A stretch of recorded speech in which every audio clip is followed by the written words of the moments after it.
Hello, hello, welcome in. Happy Wednesday. Happy reset day. How's everybody doing?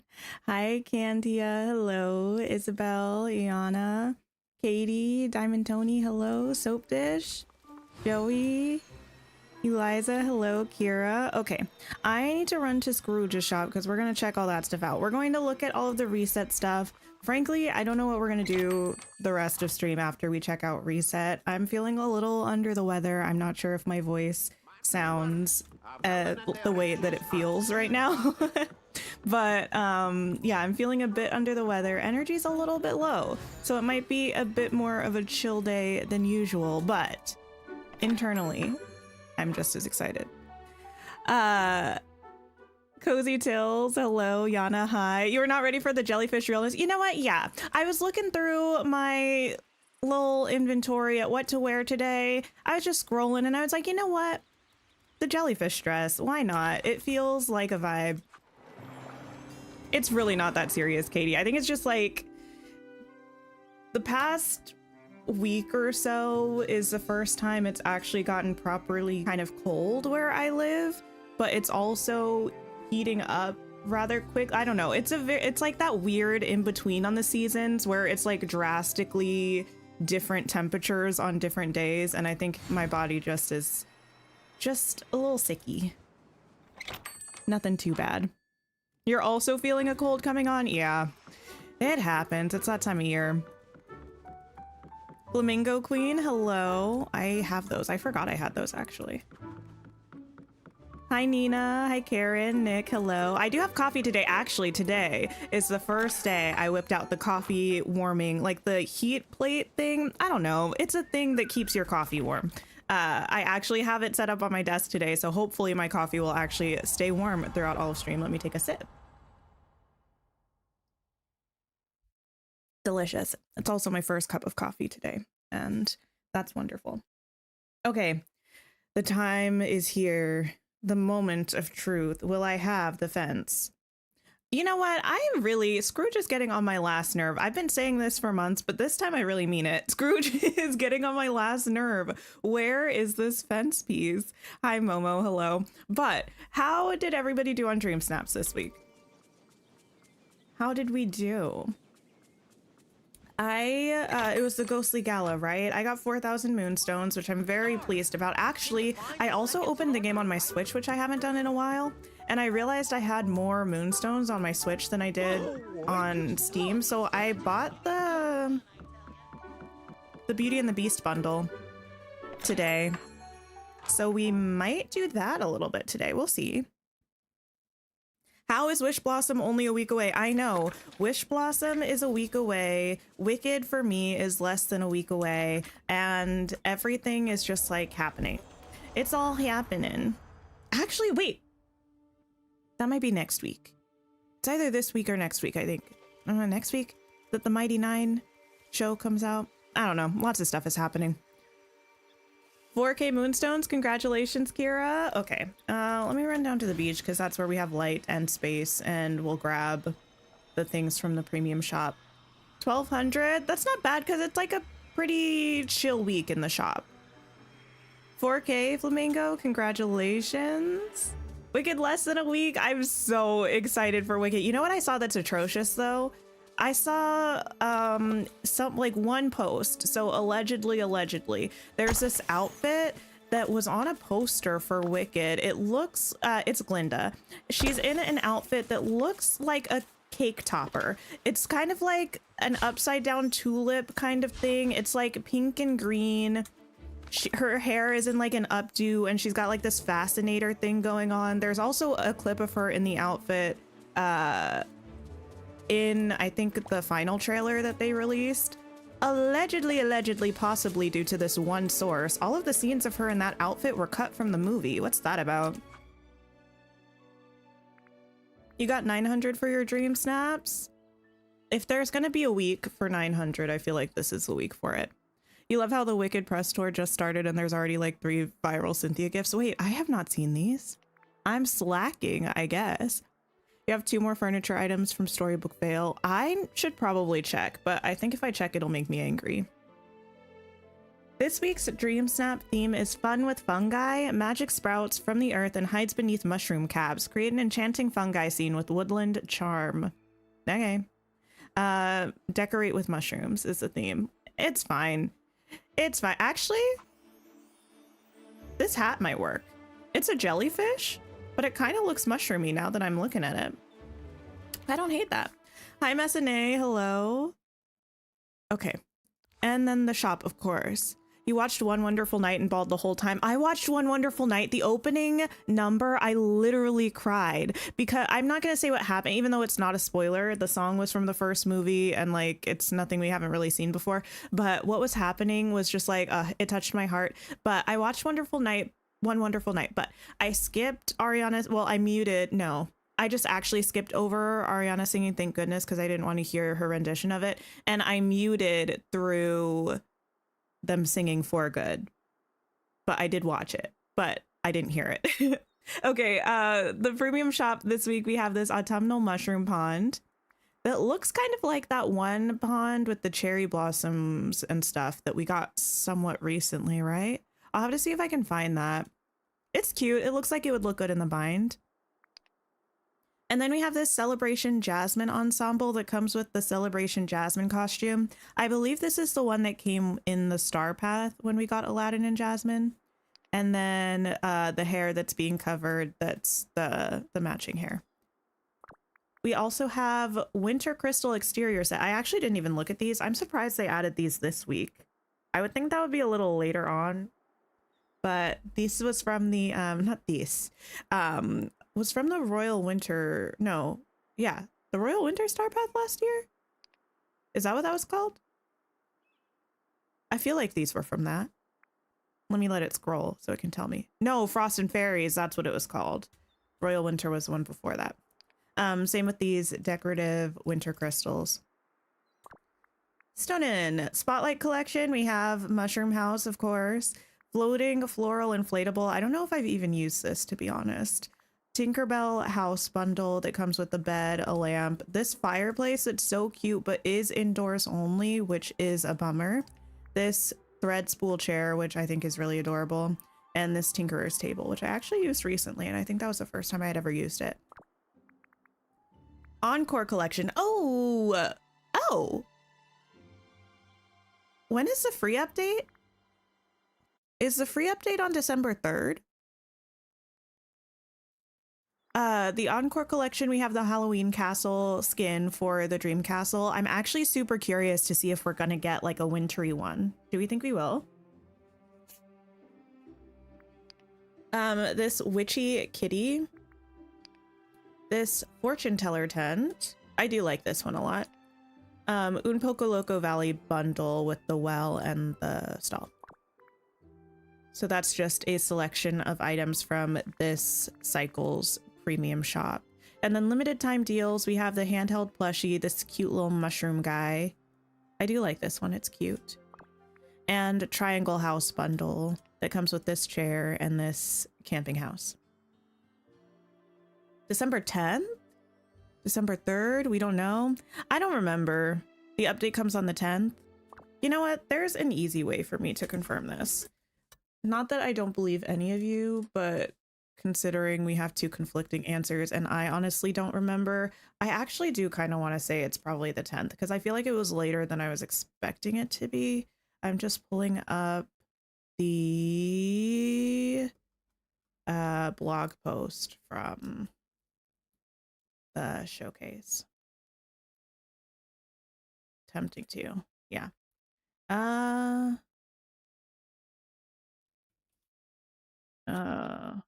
December 10th. That's the definitive date, at least according to the blog post, unless they change it. Okay, oops. 1 second, I need to run and grab some tissues. I need to blow my nose. That was, wait. They were on the table next to me and I reached and dropped them. 1 second. Okay, let me very politely mute myself so you don't get some sinus ASMR.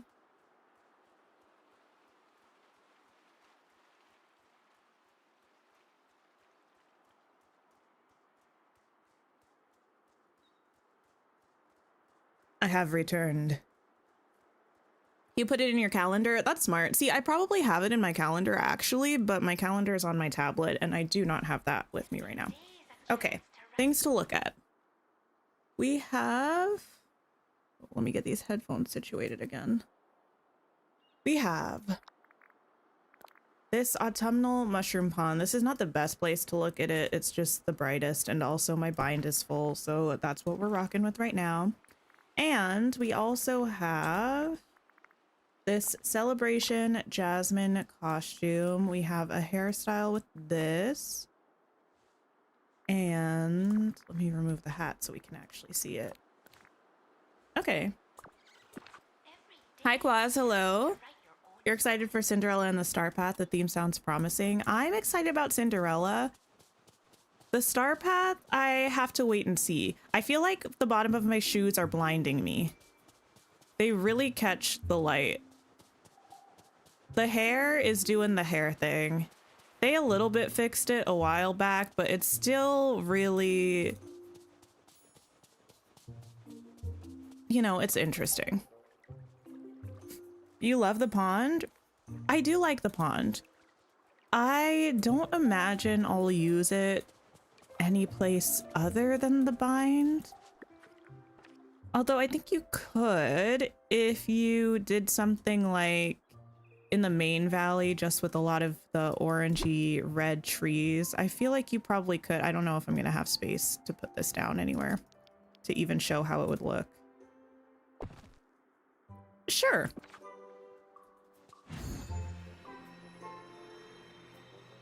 But I think also is the hair connected to the earrings? That would be my guess. No, the earrings are connected to the outfit, but we can wear earrings under them because the hoops are here. The hair is separate. That's very interesting. But the hair is black. Like, it still has my hair color under here, but it doesn't change. So it just stays the solid black hair color, which is interesting. Wait, it's interesting because we do have this hair just with a different color and type of accessory, but this hair lets us change the color.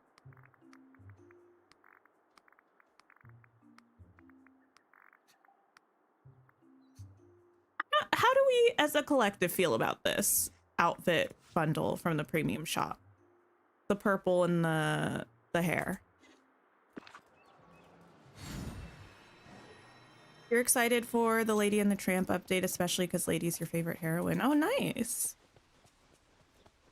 Yeah, I do think you could use this pond somewhere else. I just think it probably suits the bind the best. I don't have a spot for it in the bind right now, but if you surround it with a bunch of like red and orange trees, I think you could make it work, even if you don't have Storybook Veil for the other foliage. I think these might be from the Veil, but these ones are from just the base game, and you could definitely use those. Cool. Can I remove you? You feel like it's interesting? I'm good, Kitty. How are you? Good for Jasmine stands? Yeah, good for Jasmine stands. It's fine. I like that we have the outfit. The outfit is cute. And the thing is, I guess not everybody is going to have... It might be kind of nice. This could be a potentially slippery slope. But even though it's not exactly the same thing, I think it might be kind of nice if you got a discount on the bundle if you have the hair from the Star Path, right? Because I'm mostly certain that this hair was from a Star Path, but this hair is different. It sits different on her head. So they did remake this hair. That's interesting. Well, they might not have completely remade it, but they certainly readjusted it. I feel like this one, the new one, actually looks better. But I still kind of stand by the fact that I wish they gave us a little bit of a discount on the bundle if we have this hair, because it's essentially just getting like a slightly better shaped but far more limiting version of the same hair, because you can't change the hair color. Hi, Joanna. Hello. You honestly just want Aurora's hair? Me too. Okay, let me put on my jellyfish outfit again because I would like to. I don't know whether it's under costumes or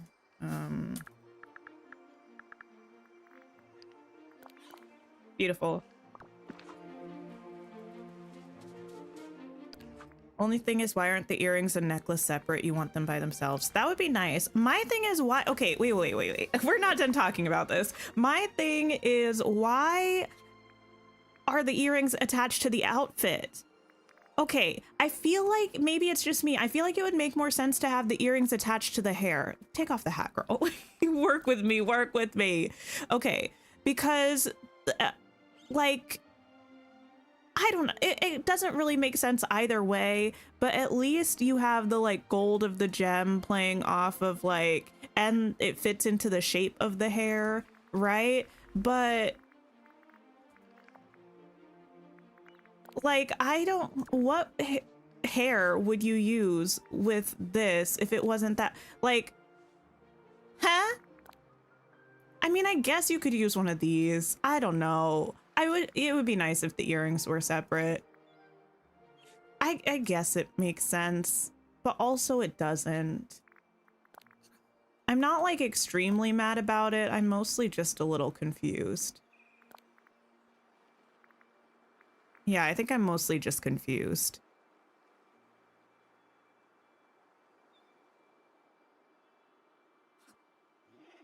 The earrings are too big for some of the other hairs, for sure. For some of them, I don't think it looks that bad. Like if you get a hair with a fair amount of volume, like a lot of the hairs do have a fair amount of volume, I think it's fine. But some of them, it's just gonna look a bit silly. Like, why this makes my earrings look bigger than my face. It's fine. That's just a bit of a, I wonder why they did that specifically. Anyway, let me save. You know what else I should do? Oh, we should have some more stuff for the star path now, huh? Big hair required for that outfit, for sure, for sure. Got some of the white roses in your mail today. I did too. I assumed, but I'm not sure, this was just a guess, that when the event ended, if there were anything, like any of those forageables on the ground on the floating island, it just sent it to your mailbox. Because I believe I got fish, roses, and feathers, but I can't 100% remember now. I guess I could probably look in my mailbox at it. Earn 10,000 star coins, collect snowballs in the Frosted Heights, and give a character a snowball as a gift. Okay, I can do that. All this stuff is feeling very wintry. It's still November, the middle of November.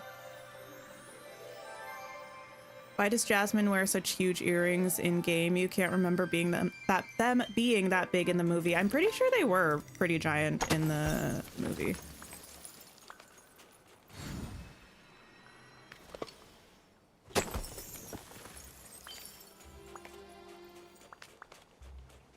Okay. Oh, no. Snowballs obtained. While I'm here, I might as well clean up a little bit anyway. What are we feeling today? I don't really have any specific ideas for the dream snap right now, although we could probably come up with something, but we could do some decorating. We could, oh yeah, I did purchase the dream bundle, so we could do this. There are options.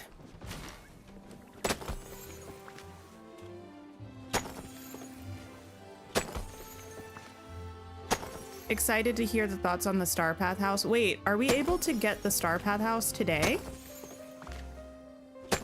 Because if so, we're doing that. Hi, Nadia. Hello. We are. Okay. That's the first thing on our agenda then. You had to go in the middle of the forest decorating stream last week. It looked cute just now when I was zooming through it. Oh, yeah. We worked on it on Sunday a little bit, I think. No, yeah. I've been working on it quite a bit because I've mostly been just talking and not really decorating when I've actually been working on it.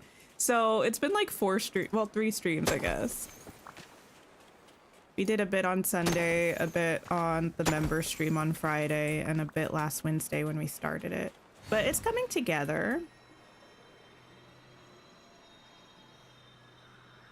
Yeah, this is what she looks like so far. We've done the left half, but not the right half of this, where we have this little apple tree house with the miniature orchard next to it. We've got Lynn's house across this way.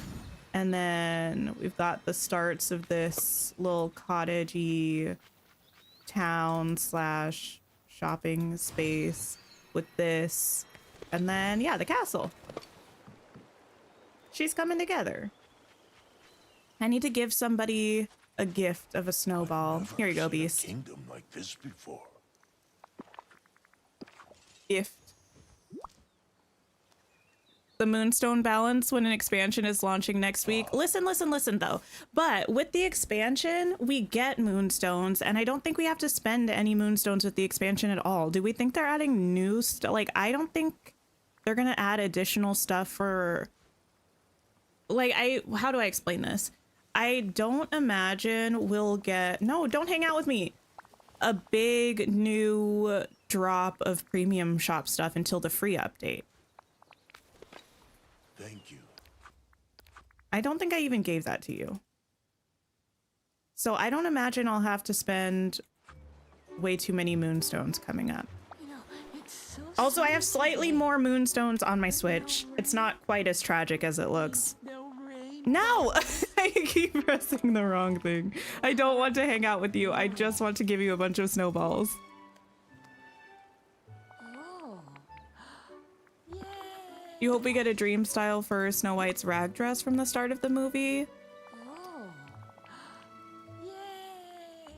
I don't really know if I remember what that looks like. Oh. The 10k Moonstones from the deluxe editions always disappear so fast, though. That's true, but typically I end up having to buy Moonstones anyway. Well, having to is a very dramatic way to say that I choose to. I usually end up buying the seasonal bundle with the cosmetics, and then I usually end up buying an additional thing of Moonstones once every other update or so. It depends on how well I'm doing on Dream Snaps.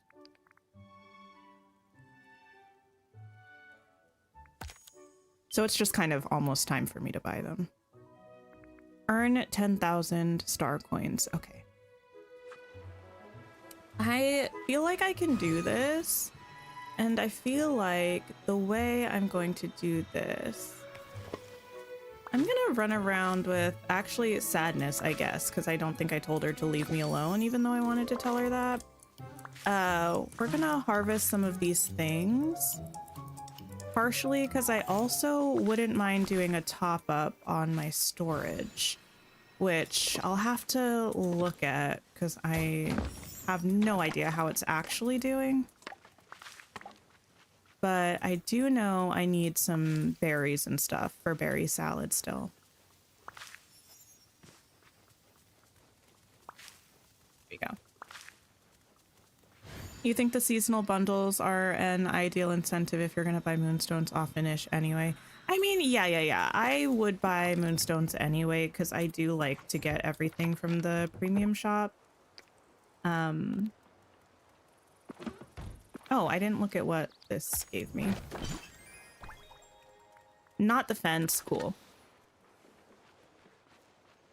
And getting the extra cosmetics is a nice bonus, I guess. All right. You know what? I'll pick these up too. Why not?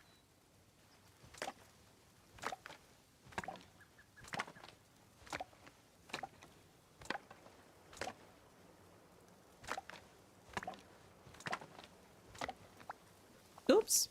I didn't mean to do that, but... Healing. Hi, Cat. Hello.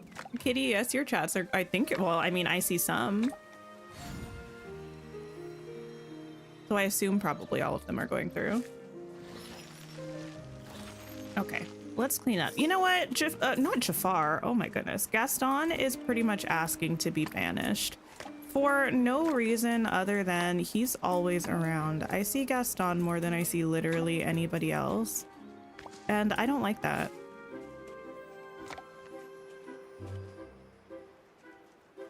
Would you like to pick this up? Thank you, thank you.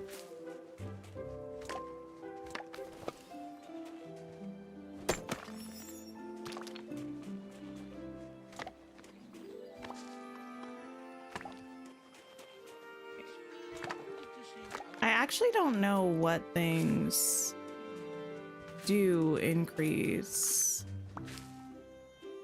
companions levels. Like that looks like they're getting a little star, but this... Oh, wait, that also does. None of my business.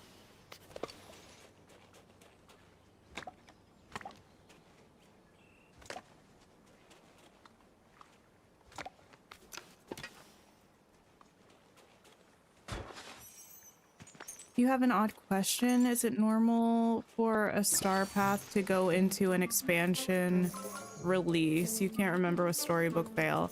I mean, I think it happened with the second storybook veil drop. With the first storybook veil drop, I feel like we had maybe, I don't remember if there was, because I think there might have been a longer break, or like the timing was just a little bit different. But I think there might have been with the second part. I don't really remember though.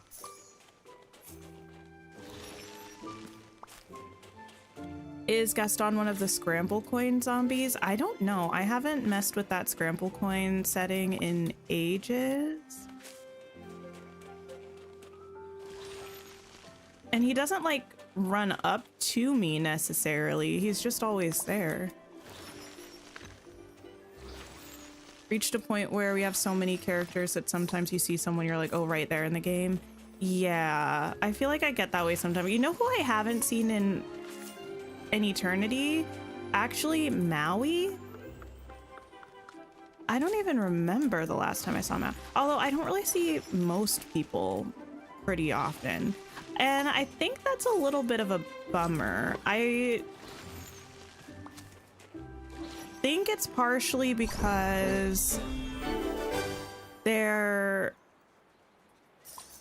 probably trying to keep performance fairly good by not having too many people actually wandering around outside at any given time. So I think, I don't know, people spend time in their homes, people spend time in the restaurants and stuff, but then I feel like I never really see most people. Did I ban Maui? No, I didn't.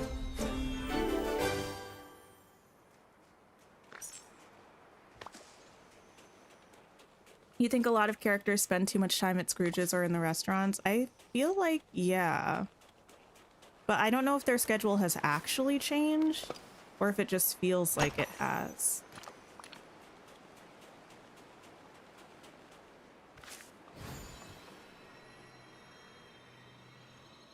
I'm not certain. Okay. Let's put that away. I need to make money, right? I feel like I can probably sell a bunch of these. I'm going to take these things and go to my house, see if I need to top up on cherries, and if not, I'll sell that. Let me also actually grab these while I'm here.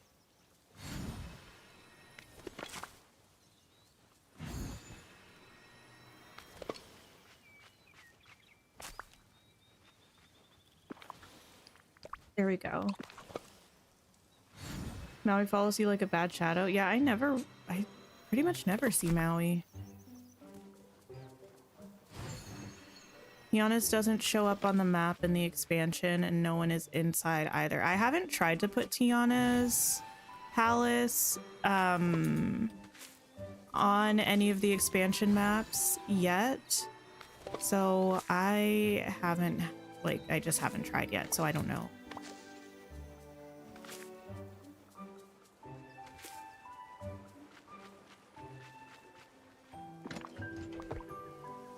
Oh, I don't even know what most of that stuff was that got put there. Oh, wood and stones and stuff. Okay. All right, to my house. Let's see what we need.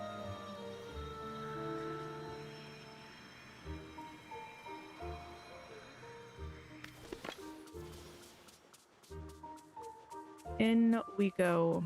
Has anybody made their storage room yet for Wishblossom Ranch? I think I might have seen a thumbnail of maybe Tanny's. And from what I can remember, it looked really cute, but I haven't even really thought about what I'm gonna do for mine yet. That's full, and I shouldn't need these extras. So I'm not gonna worry about that. I do need some fruit. These are mostly fine. Okay. I need some sugar. Do I have my phone? I do. Okay. Sugar cane. It's too cold for my fingers to type. So I'll just have to find a way to read that nonsense. This is mostly fine. And all the fish, I'm sure, are probably fine. Well, some. We need top. I'll go buy Moana's boat.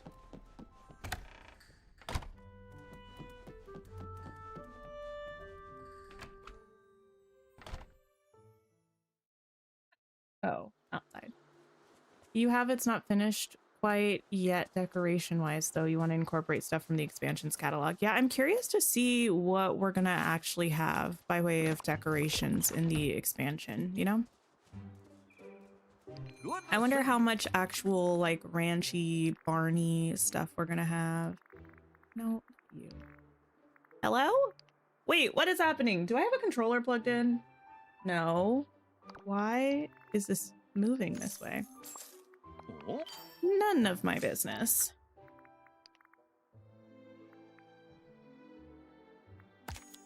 Okay. Collect that. Oh, wait. Bonus rewards. How much do we need for this? 300? Get her. Okay. And then I still can do this, earning some Dreamlight, and maybe should, to be honest. But I also wanted to grab this. When you made your storage room earlier this year, you planned room for the next DLC. Part of me kind of wants to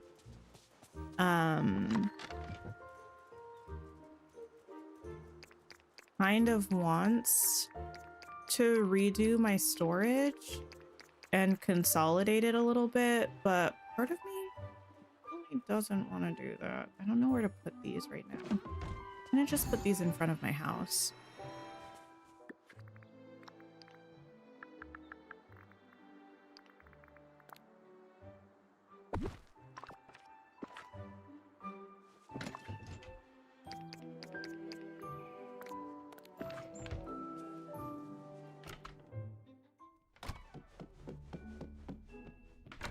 Okay, fish.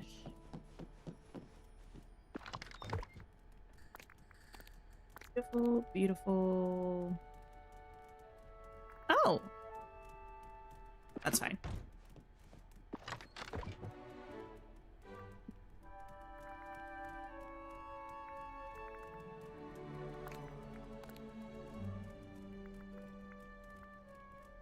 I feel like when things are not in the order I expect them to be, I have... Oh!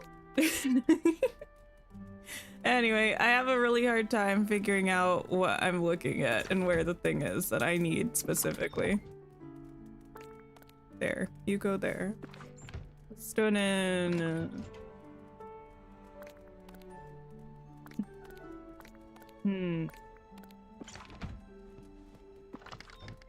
Okay. You like the idea of a storage island, but it would take so much work. I don't know why. I know functionally, I don't think it's more difficult, but it feels like it would be more steps to get things from a storage island than to get things from your house on each map. But I know that's not true. It just feels like more of a process to me. Hi, Kanitzia. Hello. You made a storage island and originally it was separated by pack, but you've changed it so it's all together but separated by category. I do feel like something like that would be smart. Maybe I'll do that once we get Wishblossom Ranch. I didn't realize I couldn't squeeze back there actually, but I'm not sure. We'll see how I feel. Because the thing is, like right now I have it split up by map for the most part. So most of my storage for the valley is down on this floor. But then once we get to like Eternity Isle, I only have 2 actual storage rooms. One is this one where I have pretty much all of my crafting stuff. And the other one is this one where I have pretty much all of my foraging stuff. And then it's like I have 3 rooms. No. I also only have 2 rooms for here. This one is still not cute, so don't pay attention to it. But I have like foods and forageable things in here. And then I have, well, I guess technically 3 because I have my snippets in this room, but it's pretty much just those 3 chests. And then in this room, I have my crafting stuff. It's like, I feel like it could be consolidated a lot more. So I might do that.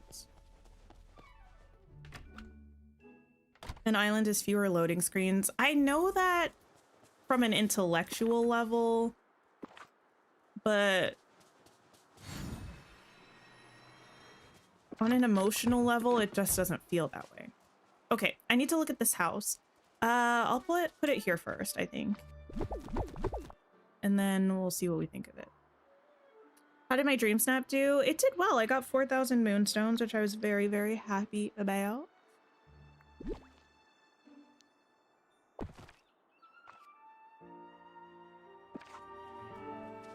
Okay. This is really, wait, this is really cute. I feel like, I mean, I'll have to see it there, obviously, but why do I feel like this would be kind of cute in Wishblossom Ranch? I'm gonna get rid of this mailbox because that's frustrating.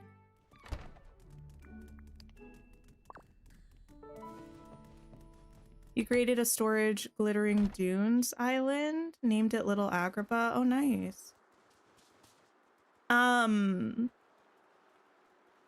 think it's something to do with like the geometric kind of painted pattern around the door and along the house, even though it's really different than the type of pattern that's used in Wishblossom Ranch and that one, like the Wishing Alps. I feel like it still has the essence of that sort of, yeah, it still has like a folksy kind of look to it. I will say it's very, very cute.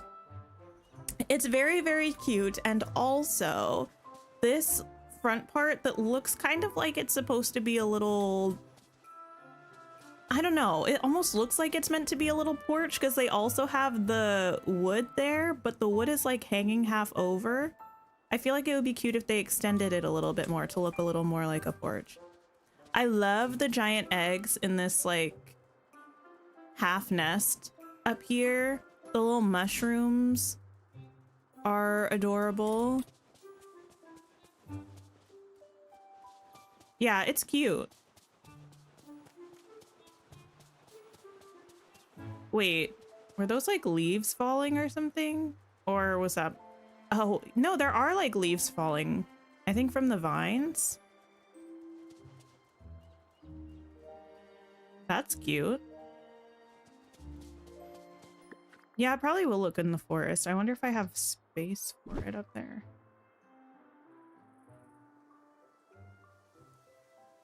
You do feel like it was made with Wishblossom Mountains in mind? I think so. Which I don't mind as long as it also looks good in kind of the main valley.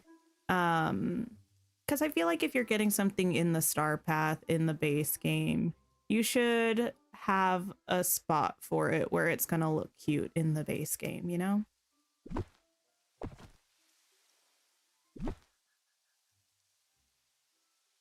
I'll see if I can plop her back there. It'll be pretty snug. I don't know if it quite fits the vibe that I'm going for up here, but I might try. Go around the long way. Oh, there you are. I was just talking about you. I was just talking about you.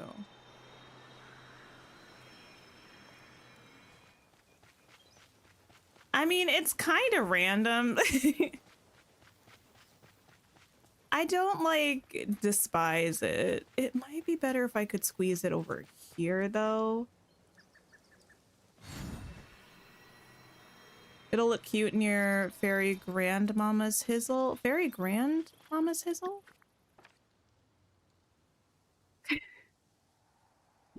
Yeah, I think I wasn't sure if these were meant to be pumpkins up top. Let me see if I can bring her house over here actually. Let me see. Fairy Grandmama's Hizzle. Yeah, they could look cute together. I feel like, what else do I feel like this might look cute with? I have Isabella's verse from We Don't Talk About Bruno stuck in my head. I don't know why, except that the other night I was untwisting my, well, I do know why. It's because of the reason I was literally saying right now. Because the other night I was untwisting my hair and I was watching a reaction to Encanto, which even watching a reaction to Encanto, it's been so long since I watched it that it actually hurt my feelings. I was actually crying at the end. Oh, that's already in this village because I feel like this one would probably look cute with it. Probably this too. Yeah, that's pretty cute. We also have things like this. Okay, the more I look at this house, the more angry it makes me. And let me tell you why. It's because it's too big for what it is. I don't know if everybody else agrees, but for me, the type of house that it is, being like a naturey, like you're living inside a acorn pine cone kind of vibe, right? It feels too big for that. But beyond just what it's meant to be, it's so much bigger than all of the buildings that I feel like go well with it. Like, it's just, does anyone else feel that way? Or is that just me? Because I always forget about it and then I pull it out because I think it's gonna look cute with something and then I get mad all over again because I realize that. It makes me so angry. This house would look cute with this actually. Where do you go? It reminds you of a Hershey kiss that a dog chewed on a bit? Oh no. Yeah, I feel like those are actually super cute together. Not as heatedly as I do. Well, fair enough, fair enough. I do get kind of very angry about it. You know, this could work. But I think so far my favorite thing with this house is probably the Mad Hatter's house. I don't know why. I think the browns, like the wood tones, are pretty consistent between the two, which always makes my brain happy. But I also think it looks quite good with this wilted flower house. There are options. There are options. Okay. I put you there, but I was going to try to see if I could move you over here instead.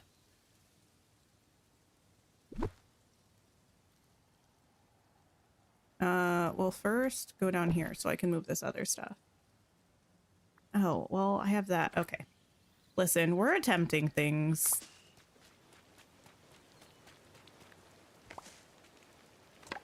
You think you'll use the new house in your meadow? You haven't made that build yet, but you think it would work with your ideas? Nice. Wonder if the edge detailing will go well with the alpine meadows for Wishblossom Ranch. I mean, when I saw it up close just now, it did make me feel like it will look good in Wishblossom, like the map for Wishblossom Ranch. Which, did we confirm this? Is it called the Wishblossom Mountain, Wishing Mountains? Wishblossom Mountains? Is that what the map is called? Wishblossom Mountains is the like map. Wishing Alps is the biome. Wishblossom Ranch is the ranch within the biome, within the map. Is that what the situation is? The whole map is called the Wishing Alps? I thought it was just the biome. Kitty Mountain, stop. Because I feel like we took a step towards simplicity in Storybook Vale with just having the expansion and the map called Storybook Vale, but now I feel more confused than ever.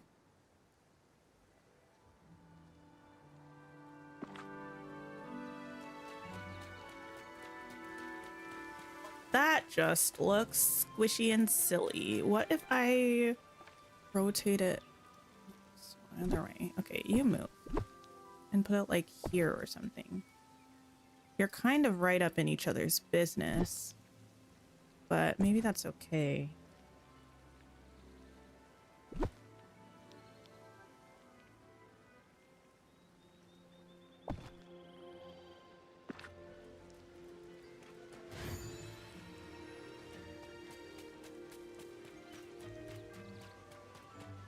I mean, I don't think I despise it. I also have no reason why I would need to put it here. I just think it's cute and I kind of want to use it now.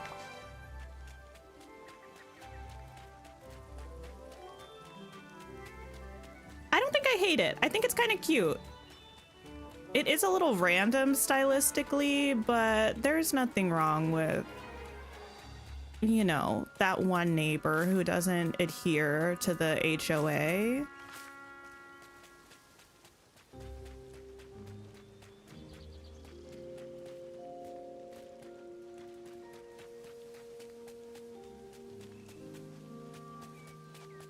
Yeah, and then it gives us something there as like a a focal point when we first enter the biome. I don't hate it.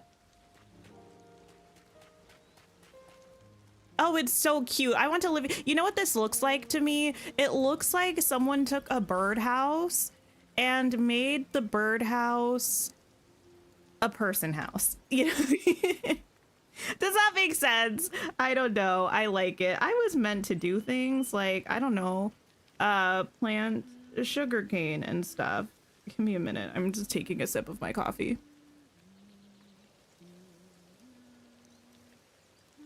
Also, thank you for 50 likes on the stream. I appreciate you all so much.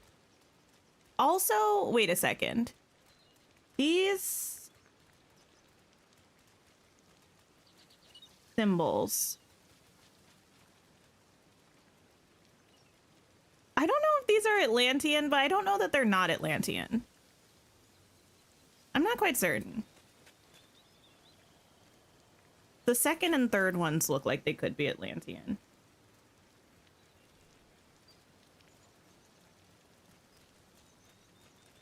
That's none of my business for now. Okay.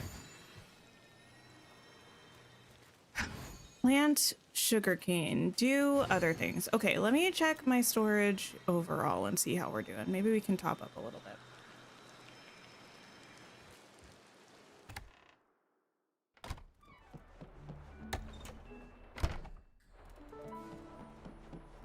These are probably mostly fine. Actually, I probably have...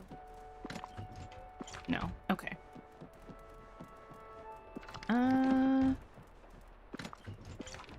For the most part, we're good.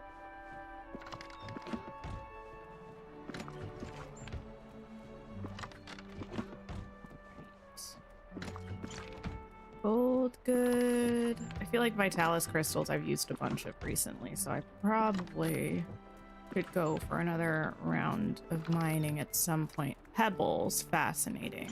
Okay. Cotton, sand, seaweed. Okay.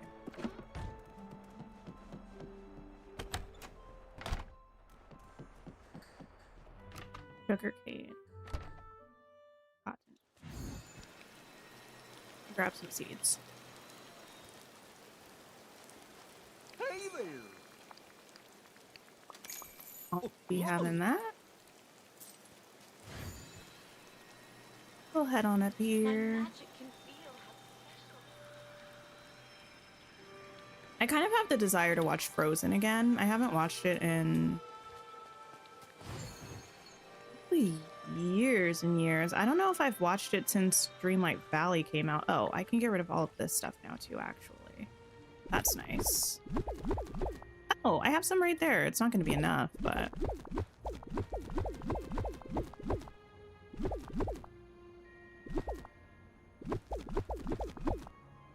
You're so excited for Frozen 3. I'm excited to see what the plot is. The concept art looked cool. I did enjoy Frozen 2 quite a bit. So, I'm not mad about them making another sequel. I mean, hopefully it's good. Here's the thing. If a sequel is trash, I'm obviously not going to enjoy it. But if a sequel is good, by all means, I'll have it, you know? You just watched it this weekend with your nephew. I feel like Frozen in some ways feels like a fever dream. Like, Frozen is one of those things that to me feels like it's always existed, but I was a full adult when it came out, I think. That makes me sound really old. I think I was barely technically an adult. I think. I don't know. But, it's just one of the things that feels like it's always existed. Oh, while I'm here, I'll grab all of you. Don't mind if I do.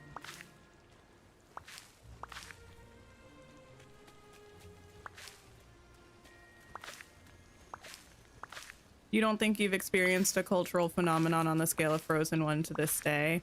I don't know. I feel like I've lived through quite a few pivotal cultural moments, and I'm not sure which one I feel like is the big. I feel like it's also a matter of kind of like who you're around sort of thing, because like I feel like if I had been around a lot of kids around the time that Frozen came out, I mean I was around a lot of kids around the time that Frozen 2 came out, but not so much the first one. So obviously it was like big. I knew it was big. Everyone knew it was big. But I wasn't surrounded by it to the extent that I think a lot of people were. Howdy. Okay, I'm going to hop to... We're just going to go to the forest island. Oh, Belle, why do you have permissions here? I don't need that for you. You don't. Why are you here? Are you hanging out with me? That can't be right. No. All right. I guess you can stay.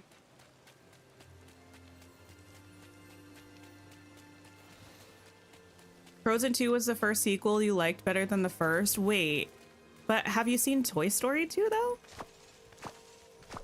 I don't know. Do we feel like Toy Story 2 is better than the first Toy Story movie, or do we just feel like When She Loved Me was an amazing song and that therefore makes the movie better? I'm not actually sure. It's been, I think the last time I watched Toy Story 1 and 2 was when Disney Plus first came out.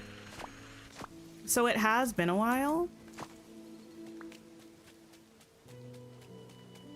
You worked at Disney World when Frozen came out, wild times. I can only imagine.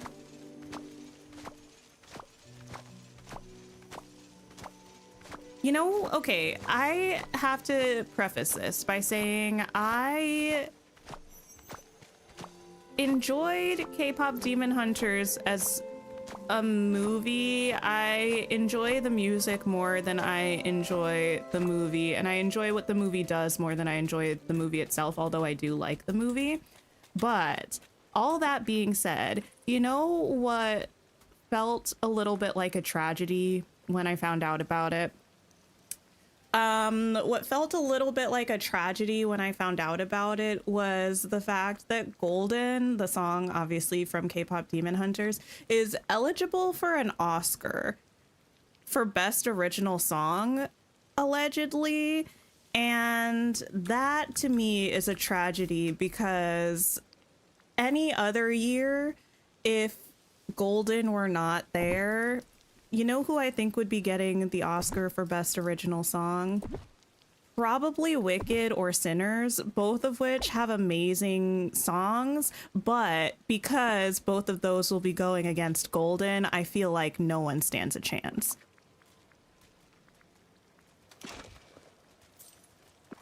I probably should have done this somewhere else. Like in my actual, it doesn't matter. I was going to say my actual valley so I could get pebbles, but that's a problem for a different me. Team Jessie and Team Bullseye? Well, yes.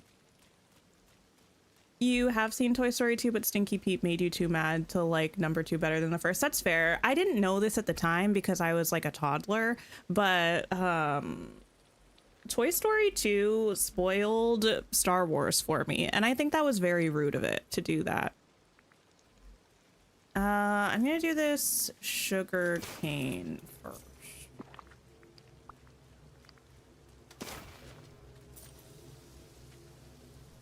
You personally find K-pop Demon Hunters highly overrated as a film, but the songs are fun. I do like the film. I just, for me, some of the like, oh, there were like some things about it that I felt like made it, I don't know. Some of the pacing of the film was a little odd to me. And some of the story just felt like a little... I would have wanted something a little like more fleshed out or something. But I do really like it.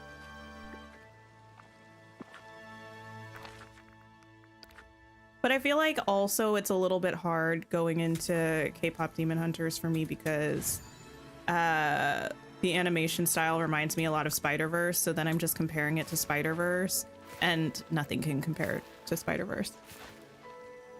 Kitty, listen, you should watch K-pop Demon Hunters, and also regarding Toy Story spoiling Star Wars for me, I said what I said. Apparently, they're the first female band since Destiny's Child to hit such record high number of plays. I saw some stat about them in relation to Destiny's Child, but I can't remember exactly what it was, but I do remember seeing something like that. And you know what? Slay.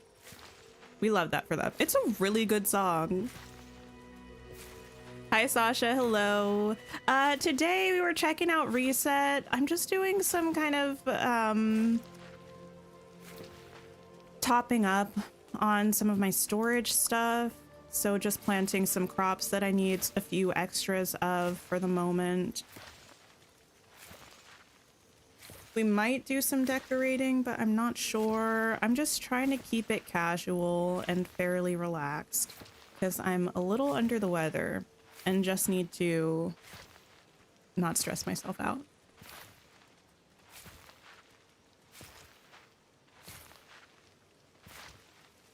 You watched it the day it was added to Netflix, but it was because you watched like everything on there and wanted something new. Ah, Yeah, I think I only saw it within like 2 or 3 days of it coming out, but even by then, it was already everywhere. Like, it was amazing. With the amount that people were talking about it, I thought it must have been out for like a month, and it was out like 2 days by the time I saw it. I was like, wow, that's very, very fascinating.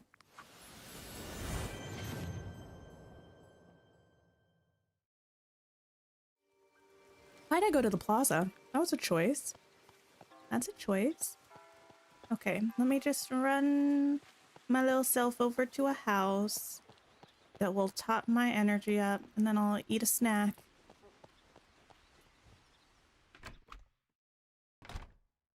Yes.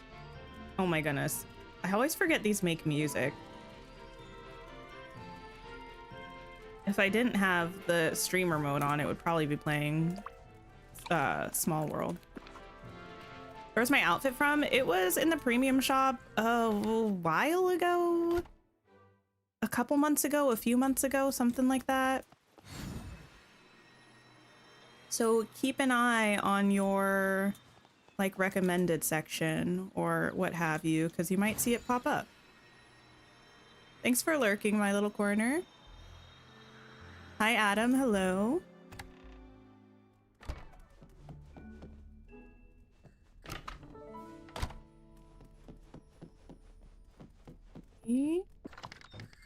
Oh, sand.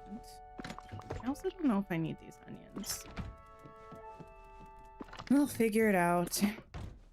Figure it out.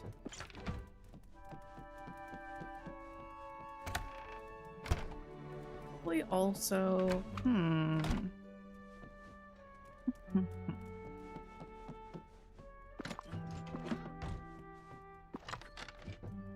You know what I started listening? This was a mistake, by the way.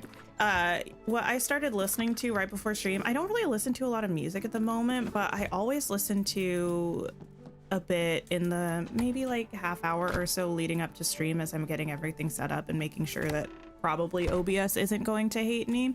I had been intending to listen to Lily Allen's new album and I just hadn't yet. So very short, like close to the time that stream was starting, I put on her West End Girl album. It was a mistake. I made it through 2 of the songs and it filled me with so much anxiety, like in a good way, not in a good way, but like artistically, I admire the fact that it was able to fill me with so much anxiety because I feel like that's what it was going for, is what I'm trying to say. But it was unfortunate at the same time. And now I very much look forward to listening to the rest of the album and very much don't look forward to it simultaneously. It's a very confusing state to be in right now. Thank you for the sip reminder, Yana.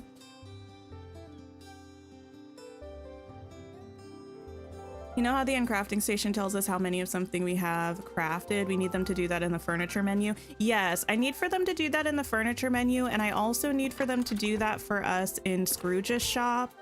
So when we go to purchase things, we know how many we have already. Hey there. A friend made you listen to that album and you came out of it feeling like you know a lot more about her life than you should. I mean, I sometimes enjoy albums like that, especially from artists that I like don't follow. I mean, I feel like many people who were born probably around the same time as I was, I've heard a lot of Lily Allen's music over the course of my life, but apart from, what's that album called? I feel like when I was quite young, I went through a phase where I really liked her album called It's Not Me, It's You, I think.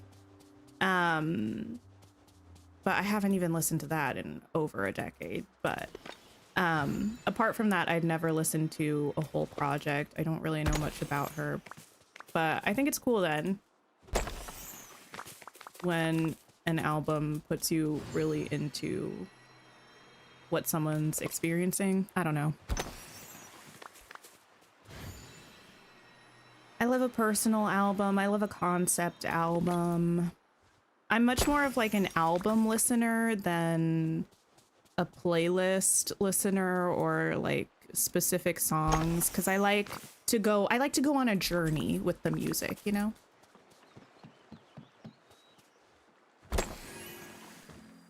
What do you have for me?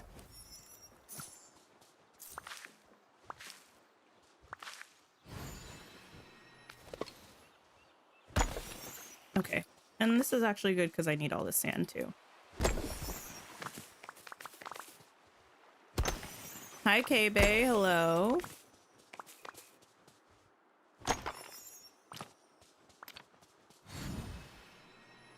Oh, there's another one over there. I guess I could clear these night thorns too. With the DLC coming out next week and the fact that there hasn't been that much in the premium shop this week or last week, and the fact that the Star Path seems to be coming to a close, it feels like the free update is just around the corner. So it's very strange to think that it's actually, what, 4 weeks away? I know it's on the 10th. Is that 4 weeks from now? 5 weeks from now? Probably 5, right? Am I ready for next week? I'm getting ready. I feel like I'm just trying to make sure everything's all topped up. We're good to go. Like, I don't have a very specific list of all of the things I want to accomplish because I've pretty much given up on decorating the whole valley, but you know, that's okay. We are doing what we want to do because this is a game and it's meant to be fun. You have so much to do? Like what? I don't know. I feel like maybe I'm in the minority, but I tend to feel like new DLC coming up is the least amount of prep I have to do for pretty much anything. I feel like I have more specific prep typically for free updates and for kind of in the past DLCs when we've had drops of the DLC content later on, you know what I mean? I feel like those kinds of things I tend to have specific prep for, but a new DLC is like a blank slate. What biomes do I have undecorated? Mostly all of them. I mean, not really. Well, yeah, I have completed the plaza, the meadow, the Forgotten Lands, and the vast majority. I'm calling it the vast majority because I'm being generous to myself. The vast majority of the Forest of Valor, but I still have the beach, Frosted Heights, the Glade, and Sunlit to do. It's like half, but that's a lot for a week for me. I've been building slowly recently.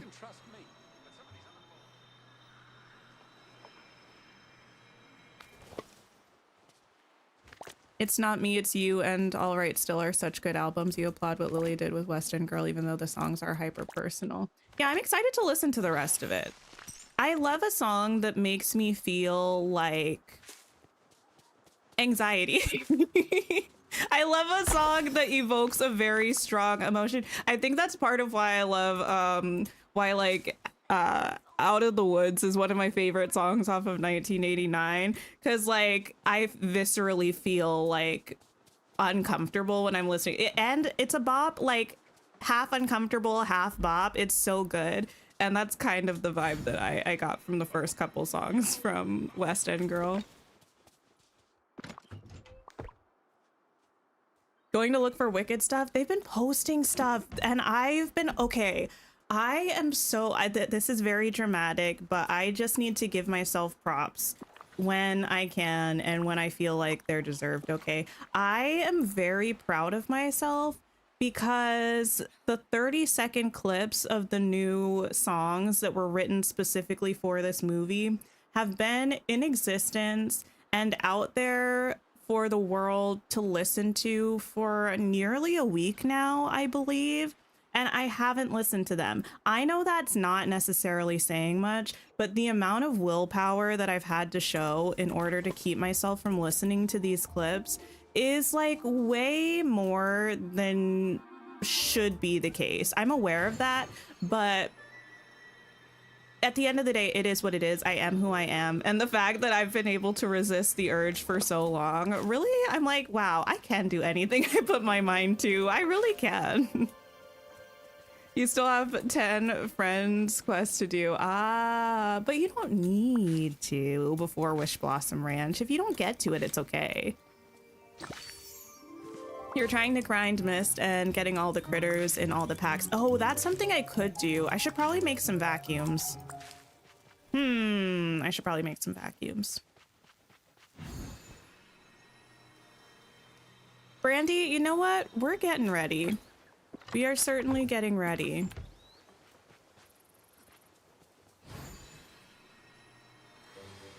You already bought your tickets for Wicked for Good next Thursday? Oh, nice. You're also excited for Stranger Things, the final season. I watched the first, I feel like I watched the first, wait, is this season 5 of Stranger Things? Which one is the one with Vecna? Because I didn't watch the one with Vecna. I don't know whether that was season 3 or season 4, because I feel like I've watched 3 seasons of Stranger Things, but I really only have memories of watching 2 seasons of Stranger Things, but I have memories of the plot of pretty much 0 of Stranger Things. I don't know how this happened. Vecna is season 4. Okay, then I'm pretty sure I watched 3 seasons.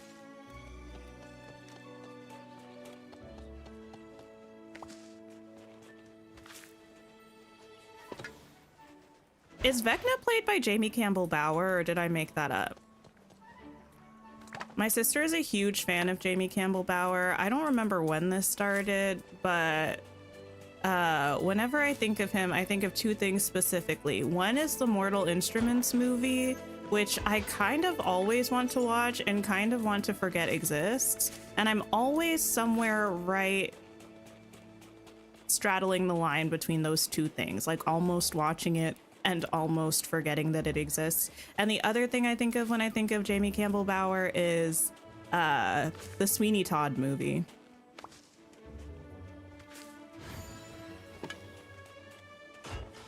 Oh, that's not what I meant to dig. You've been mist grinding? You have 1.2 million now. Amazing. You have 8 vacuums made and ready. You should probably think about a storage room. I think, I might make 10 vacuums. Let me go find a time bending table. Put you there. I don't care if you're there. That's fine. You and your husband rewatched all the seasons last month because you forgot what happened, so you can watch the new season coming and understand what happens. Yeah, because it's the final season, right, of Stranger Things? The show has also been going on for so long. And the actors were so tiny when they first started doing it. Tiny in age, and also mostly like new actors.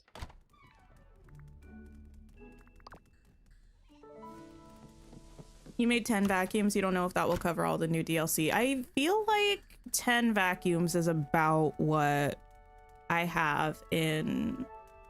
I think 10 is what I have in Storybook Vale, and I think it's around what I have in Eternity Isle, although I'm not 100% sure. Ancient machine, ancient vacuum. Ooh, it's fine. Okay, you know what? I'm gonna let you play that out though, because that was actually a cute animation. In your little jellyfish outfit. Stunning. And I have to make everyone a time bender again.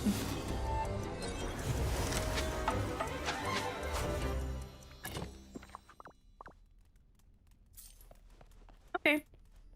Vacuums made. Do I need anything else for?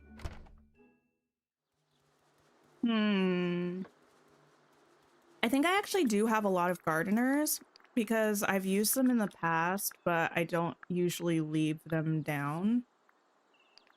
Yeah, I have so many. So if I want to plant some stuff. Oh, hey, Ariel. I didn't remember you being like that. And by like that, I mean a mermaid. That was a little rude.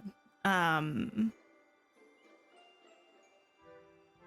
about we put you in your winter cloak?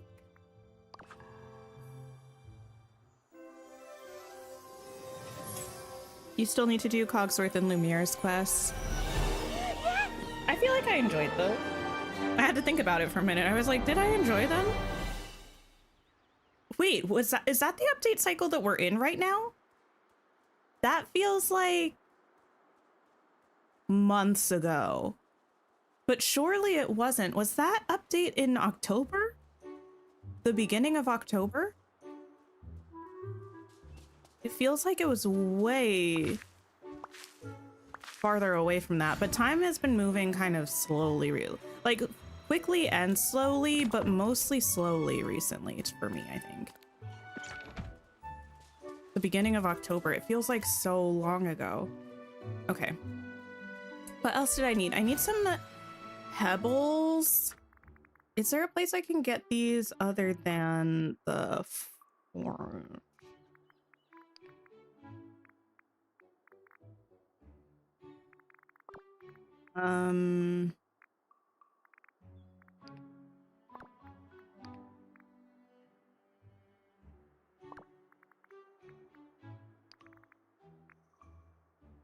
Oh, anywhere. That's a lie. Not anywhere. I could get them here though, and that should be actually good because I do need some sand as well. Okay. Do I have some digging things? I do. Shovel varnish.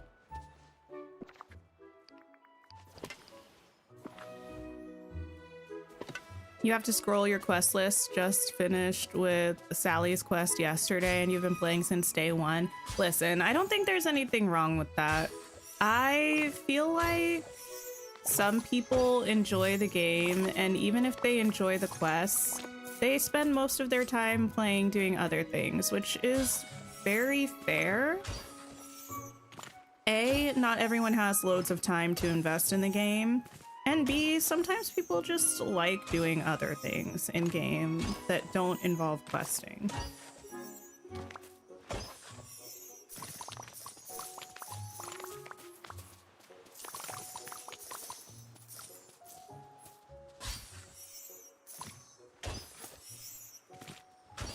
I want to get these critters up to level 5, so hopefully they give me the fence. I would love for, well, I don't think, do we think there's a world in which we'll ever be able to send people furniture? I kind of think probably not. I could see us maybe being able to send each other like crafted furniture maybe one day in something like, what's the new feature called? The like club thing, dream squad. That's not what it's called, is it? I don't remember what it's called. I'm sure it's not Dream Squad though, but in that I feel like maybe you could send each other crafted furniture one day in the future, but I feel like I can't really see them allowing us to send each other Scrooge furniture. Dream teams, yes, yes, yes, yes, yes.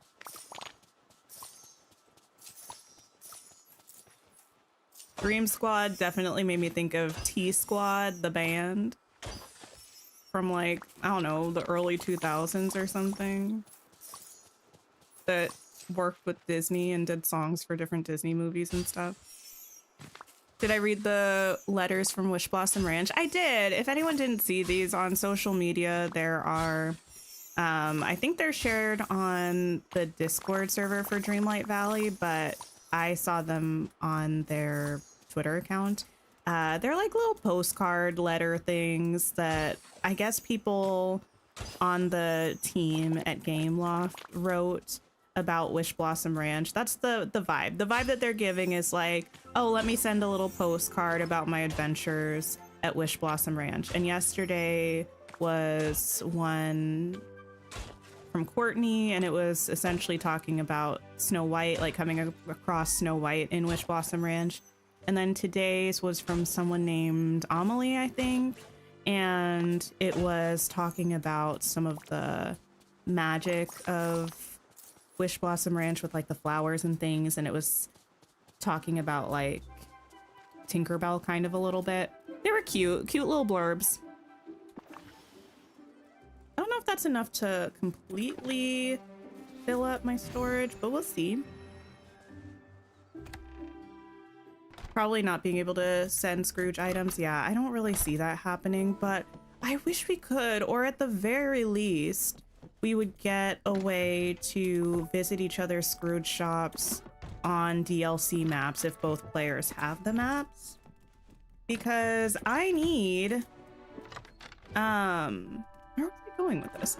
I need, the gate, the fence piece. It's really, really frustrating that I don't have it. There, I'm gonna put you there. My little overflow chest.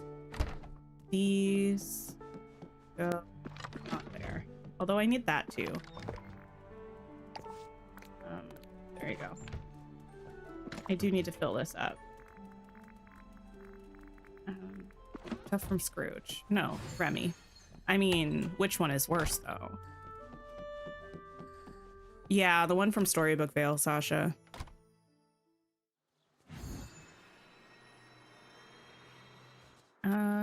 Yeah, I'm just gonna put that there for now because I don't want to get rid of it. Hop by the forest island, see if these things need to be watered. Belle, what are you doing here?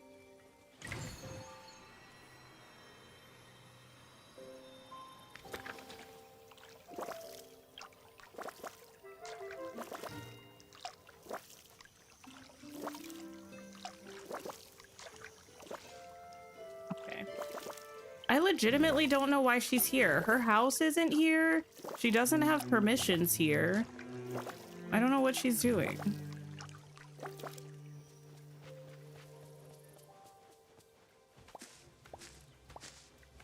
I know I could just pick these up with the vacuum, but at least it's giving them some XP. Is she there for the Dream Bundle quest? I don't think so, because like, well, I guess I could look at the quest to see. But I thought it was a quest for Beast. So I don't know why she would be here. And she hasn't been following me around the valley. You're pretty new to the game. Will the premium shop items with all the mushroom stuff be gone by the time the DLC is out? You wanted to use the DLC Moonstones. Yes, so by the time the DLC should probably drop at 9 a.m. next Wednesday, which is reset time, so the things will be gone from the premium shop. But what you can do, I'm not really going to be able to show you how specifically, but you can pin items. So if you hover over an item like this, it has the info button in the top right. The top left, if you haven't purchased it already, it should have a little pin icon. And if you pin it, you can save it for later to get when you get more moonstones. So like I have one saved bundle right here, which is just this statue. And it'll stay there until you unpin it or until you purchase it. So if you don't have two things pinned already, you could pin either of these items or both to get next week if you wanted to.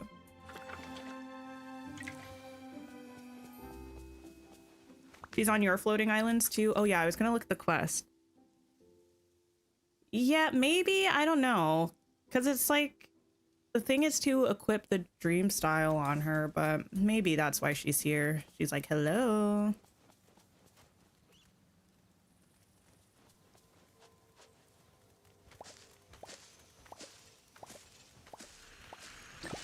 You think the villagers go to the floating islands when you start putting stuff on them? That's what Belle and Merlin did for you.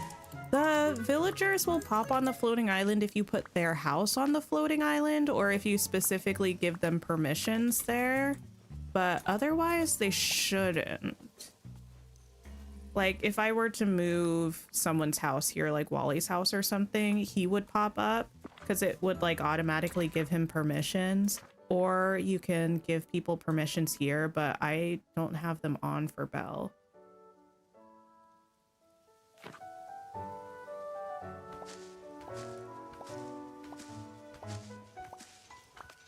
Belle saying, hello, where's my beautiful dress? Honestly, she's like, you have me in this flat, broke, crusty, dusty green dress. Where's my ball gown? And to be fair, you're right, girl.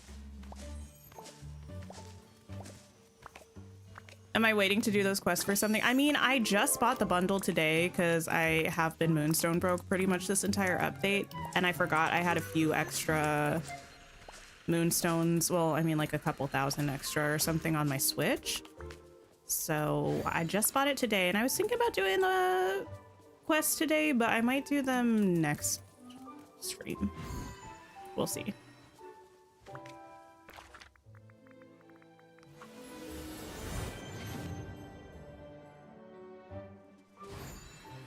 Okay. Let me also pick these. I need to be better about picking all of these berries because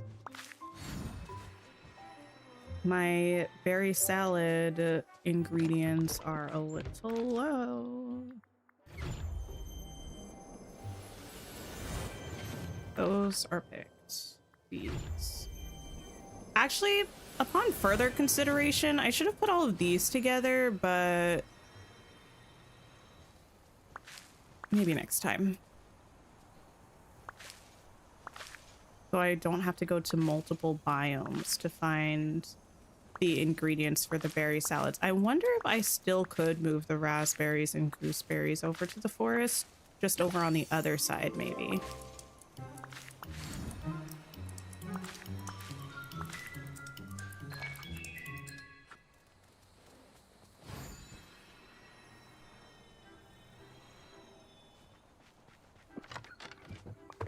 You go there. Hop on down.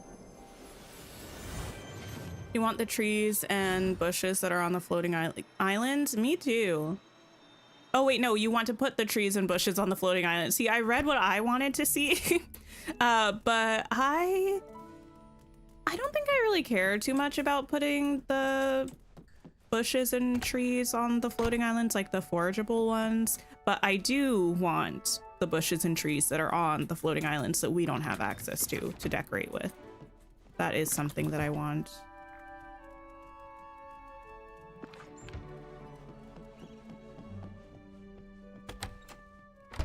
You're wondering what we'll be feeding the horses for energy and how fast we'll go through it.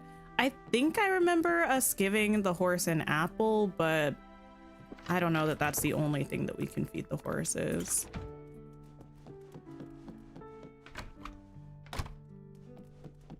I'm curious to find out. You want to move the little orb statue things up there? Oh yeah, the pillars. I would love to move the pillars to the floating islands. Okay, 2 Remy's. I nearly forgot about this because I don't want to give him my business, quite frankly. You also just pop this flower over here. I don't know what Sully said, but I choose to believe he said he thinks he likes it here because I'm the best ruler that's ever ruled.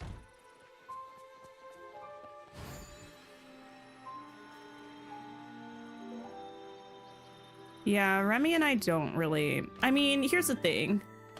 It's Remy's fault. I didn't have any beef with Remy to start with. I am simply reacting to what he started. That's a lot of cheese. I don't actually know how much I need though, to be fair.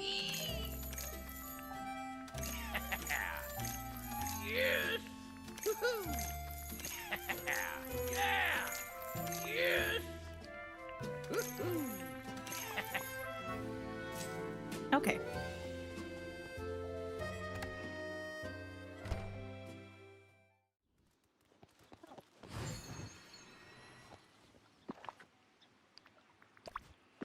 Eat this.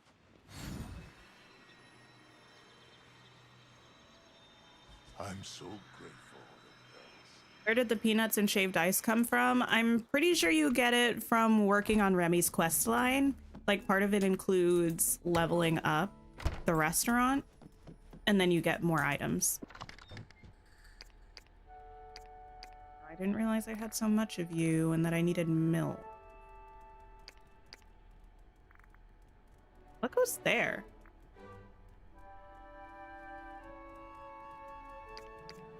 Oh, literally the eggs.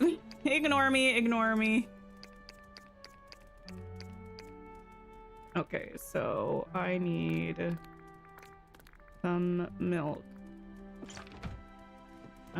This stuff, I guess you're just... Oh, that's pumpkins. This was the stuff that I was using for making pumpkin puffs when I was trying for cooking memories, but now it's going to also contain all of this overflow. Enjoy. You finally finished your food storage? Nice. Okay, I need like 300 milk. I'll get 400. Do I think there will be 12 new crops like the other two DLCs? I don't know. I mean, I would imagine it's probably going to be fairly consistent with the other two DLCs, but they could change some things around, take from some areas, give to other areas. I'm not sure.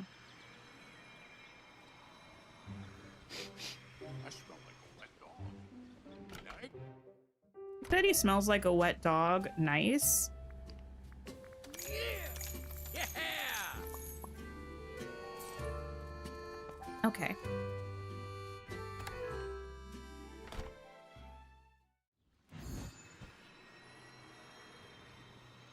Here we go. I do really like this jellyfish outfit. I don't know why I like it so much. Wait a minute. Does this look good with the water hair? Huh? Oh, that is mean. Fine then. I didn't realize you apparently can't wear hats with that hair.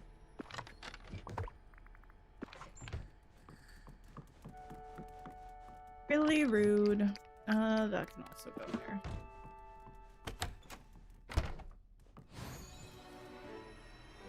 I'm not sure what I have. Actually, don't go in there. Okay.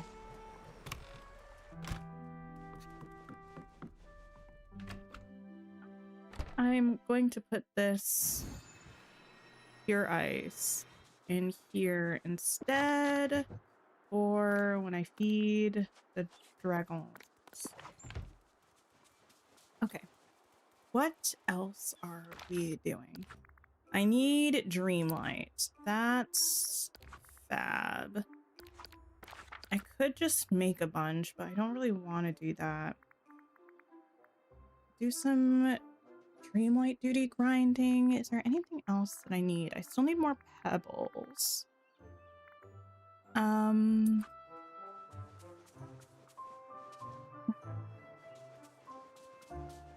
know what? I'm gonna do a quick hop around all of the biomes and actually vacuum in all of them. I haven't really gone to all of the biomes yet. So I think some of my flowers are also... I don't know if they're actually low, because when I pick them up, I put them in the chests on... let me not put that there, actually. I put them in the chests in the biome, and I don't often empty those chests or take things out of them unless I actively need something. So I probably have enough flowers to top up my storage in my house, but... Very good friends. We already are good friends, Anna. What do you mean?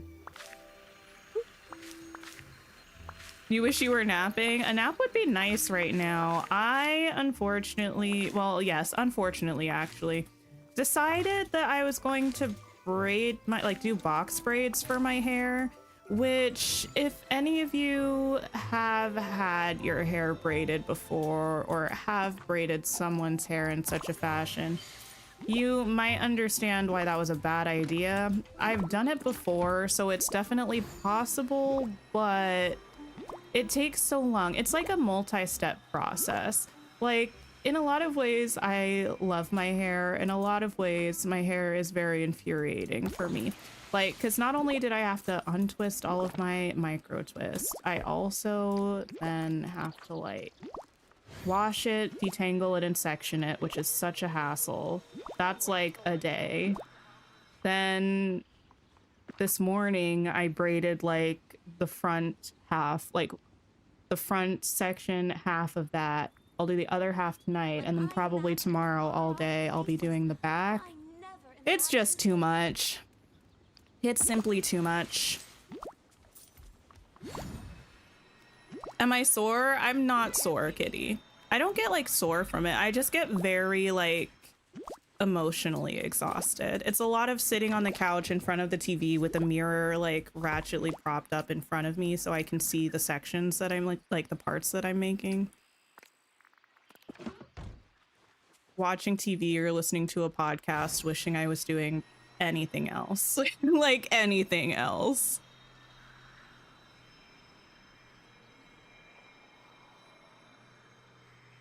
I'm super curious about Dream Teams though, Messene. I'm excited to check it out.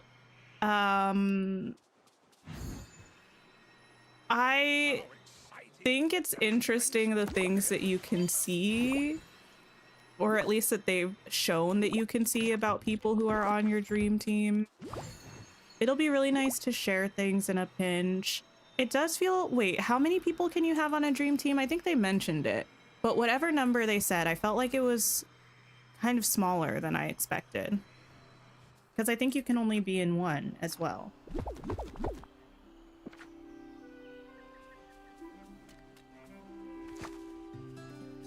I want a place to put these, but I actually don't think the glade is it. I was watching, well, I mean, watching is a very strong word for it. I put it on a little bit and was listening to it while I was doing something else that I can't remember a couple days ago. James Turner did a video where he was trying to build a greenhouse in the glade and put, like, I think he built it back in this area, and he was trying to move all of the forageable bushes and trees in there. And that kind of made me want to do like a huge greenhouse build in the glade. But I also want these somewhere, but I don't know. Maybe I can redo the plaza a little bit and use these up here instead of like these gazebos. That could work. Where is this arch from? The arch is from...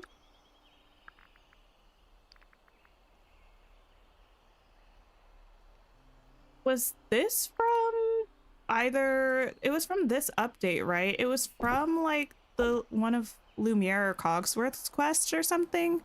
Is that correct? Does anyone remember? I can also just look it up. Lumiere level 2. Okay, there you go. Thank you. I felt like it was from this update. I just couldn't remember exactly how we got it. Wait, you better be on my dream team or you'll cry yourself to sleep every night. You can be on my dream team, kitty. I mean, typically if I need something, I ask you anyway, or vice versa. You saw that video and you're totally copying him. Yeah, I didn't really watch too much of it. I think I put it on when I was distracted doing something. But, it did get me thinking. I was like, maybe I could do like a bit kind of not super dissimilar to what I did in the Elysian Fields in the Storybook Vale. By the way, if you haven't watched my Storybook Vale tour video, you should watch it. Not dissimilar to that, but instead of being completely open air, do like this big greenhouse, meandering garden sort of thing. I think that would be pretty cool. Thank you for the sip reminder. You did all his quests. Yeah, it was something that I think you crafted for a quest, and you can craft more of them. So if you go to the crafting table, I think they're crafted, to the furniture section, just scroll all the way down. You should be able to see it close to the bottom.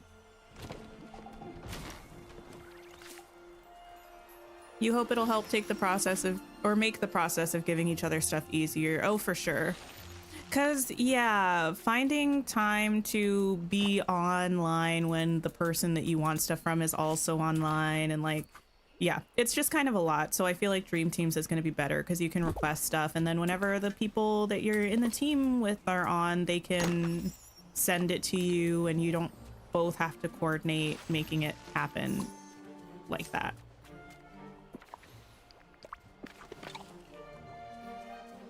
No like command? I don't think there is a like command, no. But thank you all for liking the stream if you have. I appreciate you.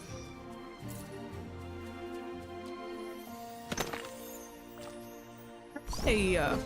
Also, I believe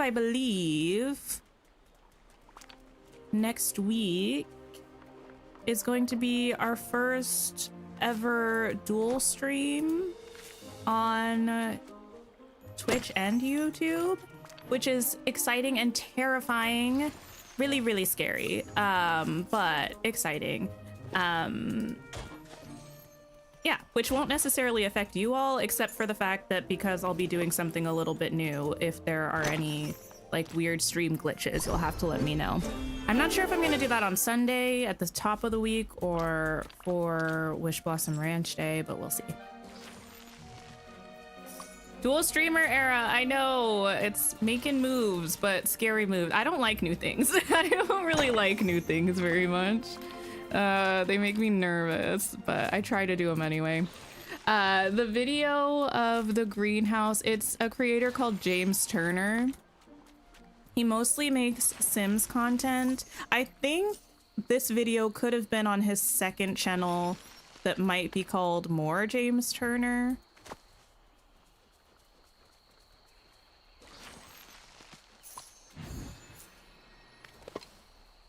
Okay, grab the squid.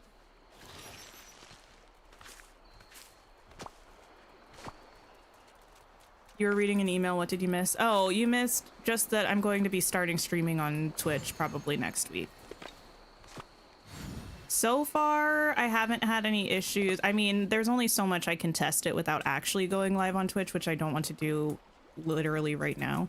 But I installed all the plugins and stuff that I needed for OBS to stream to both platforms, and streams haven't crashed since I installed them, so I'm hopeful that actually going live on Twitch as well will also work, but we gonna have to wait and see.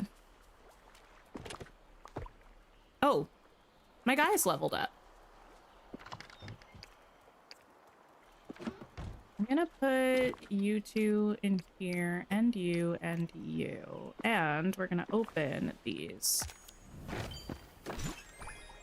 There we go, and this. Gonna do it for the DLC drop? Probably, yeah. I might do Sunday as well to test it out.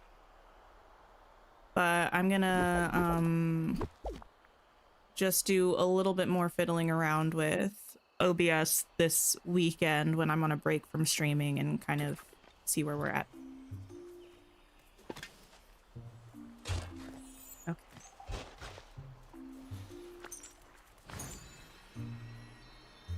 We already... Didn't we clear up here? We did. Just some of the wood is back already. Because we've taken so long. I think we already cleared here too. We back.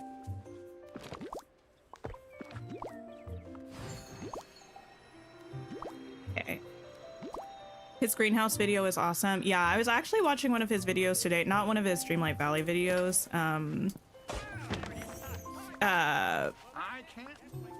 He's doing like a prison challenge and every lot challenge or something on his main channel in The Sims, and I wanted something to watch while I was, you know, braiding my hair. So after watching like a Wicked reaction and a random like drama commentary video, I was like, ah yes, a James Turner video, why not? Oh yes, I was going to see if I could move these other bushes over to the forest. I will do that after I'm done cleaning up here and the Forgotten Lands. Let me grab... Oh, don't mind if I do. You think it would be too overwhelming to do it for the first time on DLC day? I'm not sure, because the thing is, like, at least from my understanding with Twitch, kind of the people who, I don't know, you mostly have to search up a streamer specifically, or you browse by game. I mean, I watch Twitch an okay amount. But it's usually people that I'm already aware of, so I'm just searching their names. But you can also search by like category or by game, and it mostly filters it by like most views to least views. So I feel like that what I'm saying is, even if it is DLC drop day and I were playing Dreamlight Valley, so many people are going to be streaming Twitch who have established audiences on Twitch that I don't think it's going to be too overwhelming, but I could be mistaken. Like, I don't think just because it's DLC day, my first week streaming on Twitch is going to be like 50 people there. I highly doubt it. I think it would be like 5 people there, which is fine by me.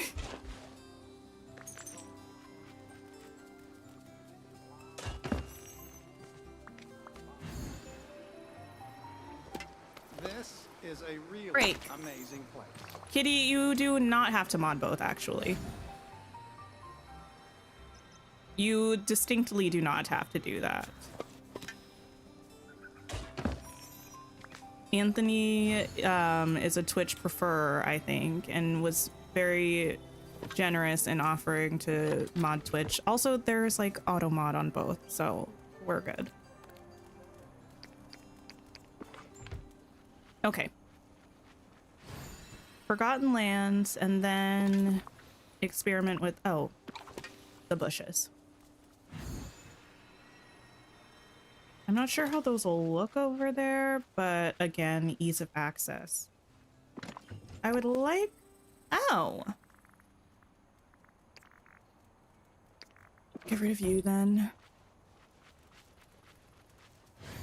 You'll be on both? That's very kind.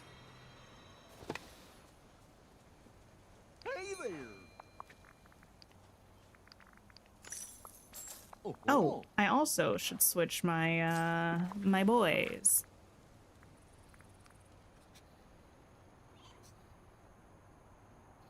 Take you two. Beautiful. Maybe one of you will give me the fence. Probably not. Probably not. Oh, coming up here reminds me that I probably, you know what? I give up. I don't actually. I might still work on this speed build. We'll see. Let's see.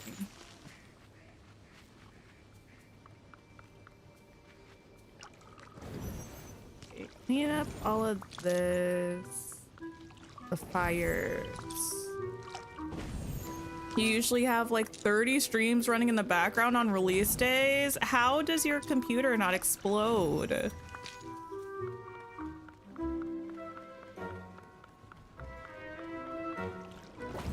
I don't often catch streams. Like, I don't often catch streams when they're live. Every now and then I do. I think there have been like 2 occasions in the past few months or so, though, when I was able to catch like 2 different streams, so I was doing a little bit of stream hopping. But usually I'm lucky if I can catch 1 person when they're live. 2 is an extreme rarity. Speaking of rarity, do y'all think I'm a rarity in My Little Pony?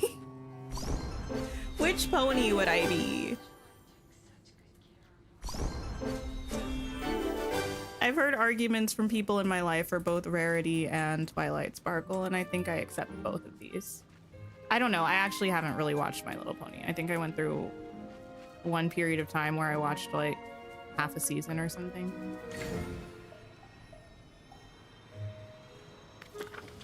Collect these. Oh, not these though. Oh, why did I put those on the ground? That's going to frustrate me for all eternity. Okay. Why do I have these here? That's none of my business. I don't know. I'm gonna take these. And we're gonna pop down here. You have 4 TVs throughout the house. You put different streams on, so that helps. Oh, well, that works, yes. You're old. My Little Pony was your childhood. I don't know when My Little Pony initially started. I feel like My Little Pony is another one of those things that's kind of always been happening. Like, I don't know if Friendship is Magic was the first series. I kind of feel like there was one before that. There were certainly the actual My Little Pony ponies before that, because I feel like I was outside of the target demographic of Friendship is Magic, but I specifically remember seeing the actual pony dolls when I was younger than that. And I don't know if there's a new show. I don't know how or when or why I did end up, this is not related to My Little Pony except for the fact that I am just thinking about them at the same time right now. Winx Club? There's a new Winx Club show or something. I don't know. I keep seeing stuff about it in my sub feed. I don't remember when I subscribed to the Winx Club on YouTube, but I guess I did at some point. Oh, there was a My Little Pony in the 80s. Interesting. I did not know that. The only show that I think I'm familiar with is Friendship is Magic, which I want to say was like the 2010s or something.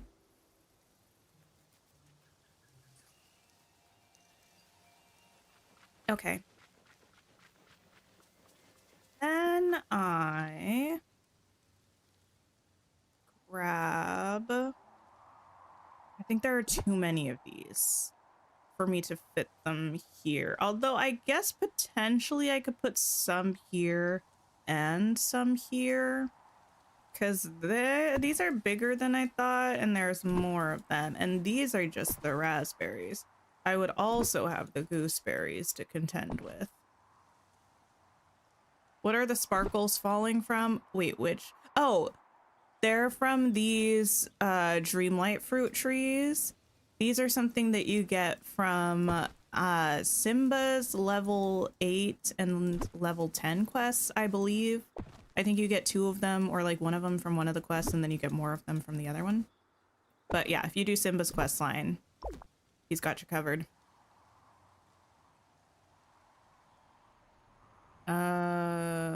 Gooseberries.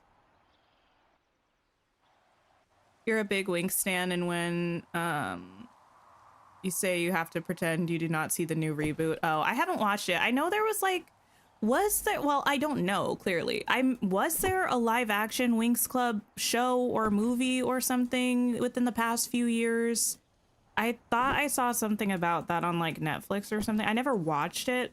I just saw that it was happening and I didn't watch that, but I think there's a new animated one that either started really recently or is starting soon.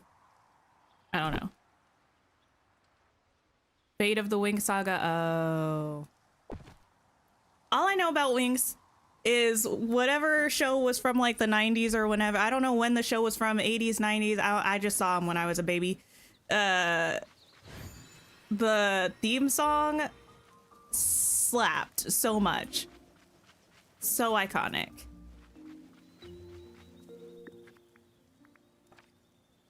You're so behind, you gotta level all your friendships in the valley. Yeah, that is the one thing about not doing quests. Like, so, oh no, sorry, the camera got caught on a place and that made me a little sick for a second.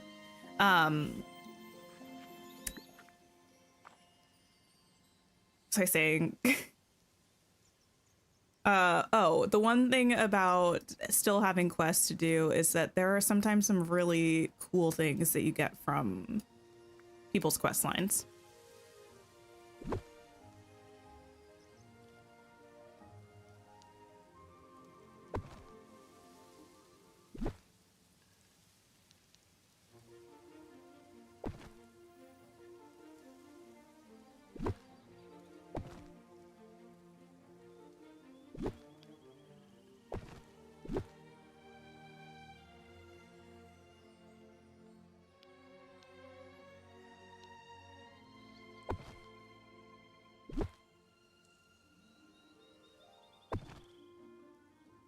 You had Winx dolls? I don't think I ever saw the Winx dolls. You know what I was thinking about the other day, though? I was thinking about all of the different Mary-Kate and Ashley dolls. Mary-Kate and Ashley really did run the 90s and the early 2000s. They really, really, truly did. Like, they had it all. They had TV specials, they had movies, they were like directing and executive producing when they were like 14 or something crazy. I don't know if that was the actual age. That was me being maybe hyperbolic. I don't know. But they were very young. Like, I think for a long time they were like the youngest executive producers in Hollywood history or something like that. They had dolls, they had books, they had, I think, clothes at some point. Like, they really had it all. They were doing it all. And I want to say, Hal, I hope they're doing okay. Like, because that's a lot for a child. Why do I keep grabbing the same color of bush when that's not what I want? You need to focus on Aladdin's quest next for the gem stall. Oh yes, the gem stall. The Wings franchise has been very mistreated for many years. Oh no. That's a bummer.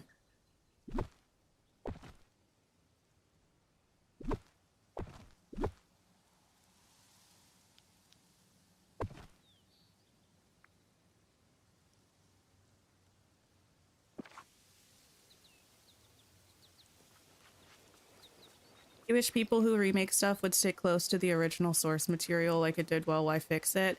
I don't know. I feel like I am not speaking for Winx specifically because I haven't seen any of the remakes. And even when I was a kid, I would catch the show every now and then, but I wasn't like a super fan of it. But in general, remakes, I'm very much like, if I give it a chance and I don't like it, I just don't even think about it. Like, it doesn't bother me that it exists. It's just not for me. But honestly, most of the time I would rather watch something that's kind of an interpretation of something but does deviate from it, because otherwise I feel like there's no purpose to it. Like, if something is a carbon copy remake of something, I'm kind of like, what's the point? I think that's why things like the live action Cinderella with Lily James, like why that's one of my favorite Disney live actions, because it feels like there's a reason it was made. Like, it is still true enough to the original movie that it feels like it has the spirit of the thing, but it's different enough that it feels like there's a reason for it to exist.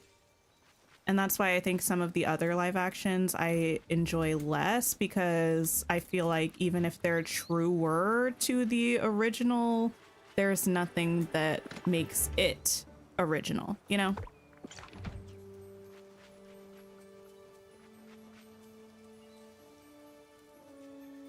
Existential, hello. You still randomly sing Brother for Sale. Ugh. Brother for Sale. What a song. I mean, I would never. I loved my brother. But I did still feel that also as a child. I mean, I felt it on a spiritual level, but not a truth level, you know?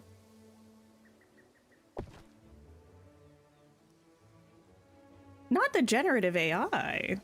Yikes. Yikes, yikes, yikes. Every week as a kid, when you got to rent 2 movies, one would always be Mary-Kate and Ashley. Now that's old. Not you old. I just mean, like, I have memories of that too. I was quite little, but I do have memories of like going to Blockbuster or whatever. That wasn't the only one, but I think that was like the biggest one where we lived, like the Blockbuster store, where you'd go and rent VHS tapes or sometimes DVDs, but mostly it was the era of the VHS. And you'd go and rent them, and yeah, you'd have a maximum number per week or something, or maybe it was just like a certain price per movie. I don't really remember the details. I was like 2. I don't know how old I was, but yeah. The ones that were always on rotation for me. I loved The Swan Princess. That was one that I got a lot. I loved Quest for Camelot. I loved a movie called Tom and Huck. I couldn't tell you what happened in this, except it's a Tom Sawyer and Huckleberry Finn movie. I know that. But yeah. That was where it was at. You watched The Swan Princess so much you could recite it. The Swan Princess was so good. I'm surprised we never bought it, because I feel like I would rent it all the time.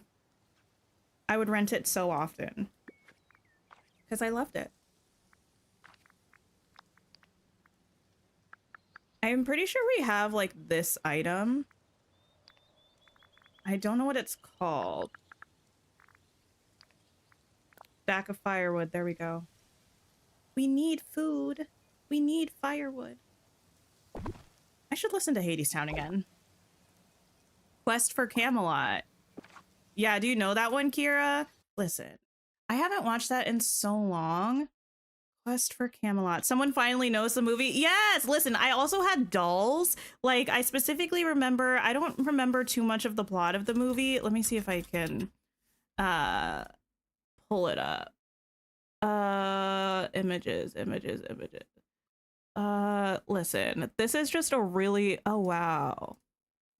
Okay. Okay, this was like, I'm pretty sure what the art looked like on our movie. Warner Bros. Quest for Camelot. And I don't remember these characters' names. I don't remember what happens in the movie. I just remember watching it all the time. And this man right here, we had a doll of this man, like a Barbie adjacent doll, but I wasn't Barbie, but you know, like one of those styles. But the thing about it, we had both of these dolls, I'm pretty sure, but I think this one got messed up and we like ditched it before this one.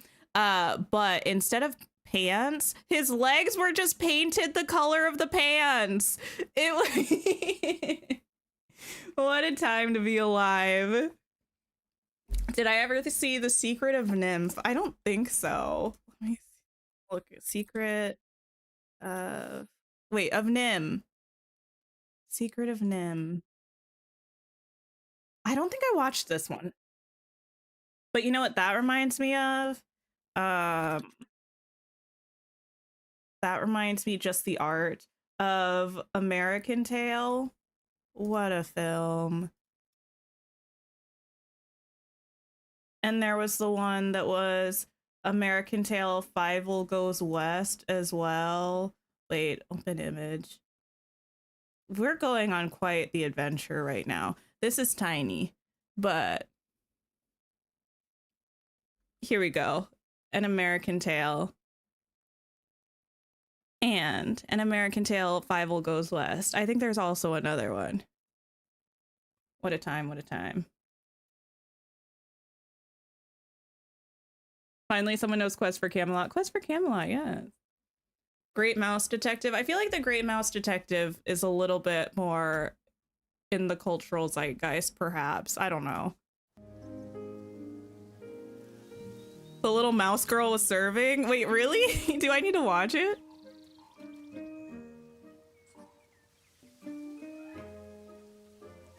Your little blind heart was so happy when someone in that movie was blind? Wait, really? That's sweet. Best movie ever. I loved American Tail so much. I feel like American Tail also makes me think of Thumbelina. I don't know. There was just like, there were movies that were fantastic animated movies that were not Disney and all kind of lived in the same space to me. American Tail, Thumbelina, Fern Gully, Quest for Camelot, Swan Princess, like all that stuff. Rescuers and Rescuers Down Under are also fabulous, but Rescuers is also Disney. So I feel like when things are Disney, even if they're like lesser known or like less talked about, like Oliver and Company, which to me is incredibly underrated, it still like has the name of Disney behind it. I don't know. I just summed up your childhood. I love that. Land Before Time, we have talked about on this channel plenty. And let me just hurt your feelings real quick. Bringing up Always There. The song that I literally am about to cry. I hurt my own feelings with that one. Wait, they really didn't have to make that song. They literally were just like spreading trauma to like 5-year-olds. Why does that song exist? It's so sad. All these movies were made by ex-Disney people. Wait, really? I don't think I was a real, like, all dogs go to heaven girly. I think I watched it maybe once as a kid, and I think I was like, this is not for me, but I can't remember why it wasn't for me.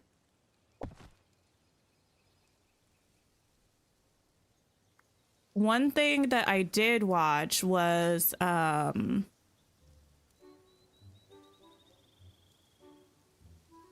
Bound, Incredible Journey. I forget, whichever one was the one that was this remake slash sequel question mark to the one? I don't know.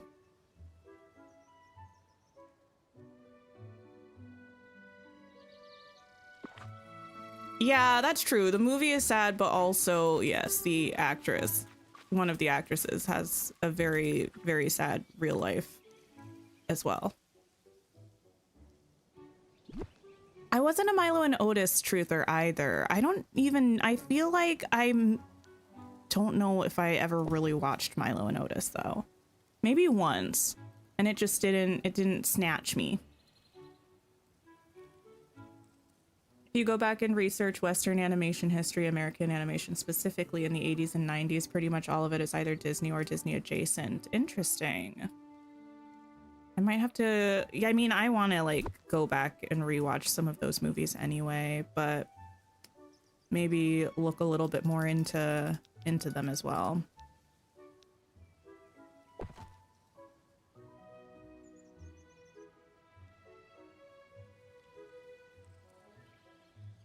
One in the Rugrats movie where Chucky sees all the babies dancing. And it talks about how he wants a mom to love him forever. That would be sad. I just don't know that there is any song sadder than Always There from Land Before Time. Like, Always There is one of the songs, like very few songs exist that if I just think about them, I will actually physically start crying. Like, I physically still feel myself holding back tears thinking about it right now. If I think about it too much, I will actually cry. Another song that is not necessarily sad, but I think just really hits me in the emotions is Show Yourself from Frozen 2. Very different emotional arc, but that's another one that even thinking about the song will make me cry. Yeah, why did Land Before Time do that to us? We were kids. There was really no reason for that to be the case. They could have just let us live our lives in peace, and instead they decided to break our hearts. Why is my question. Hi, Lori D. Hello. Why did they want to do that to us?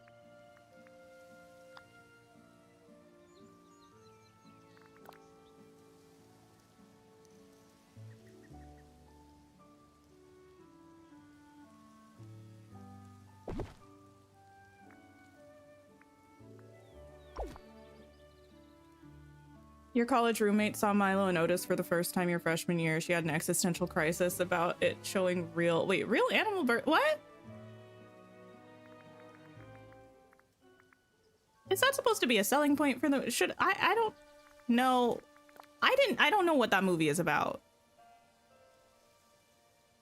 I think I maybe saw it once when I was a kid, but even that, like, I don't know. I remember seeing the VHS, but I don't know if I even watched, like, the actual physical tape.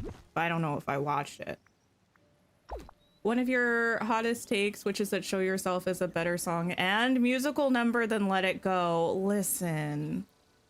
I'm not saying that I absolutely, like, I'd have to be really confident in that opinion to like say that I agree with you, but I'm saying I think it's a possibility. It certainly gives me more emotional feelings. Emotional feelings is redundant.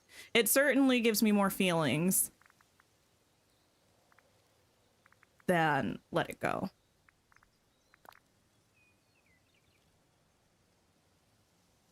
Oh, ew, ew, the camera is moving the wrong way.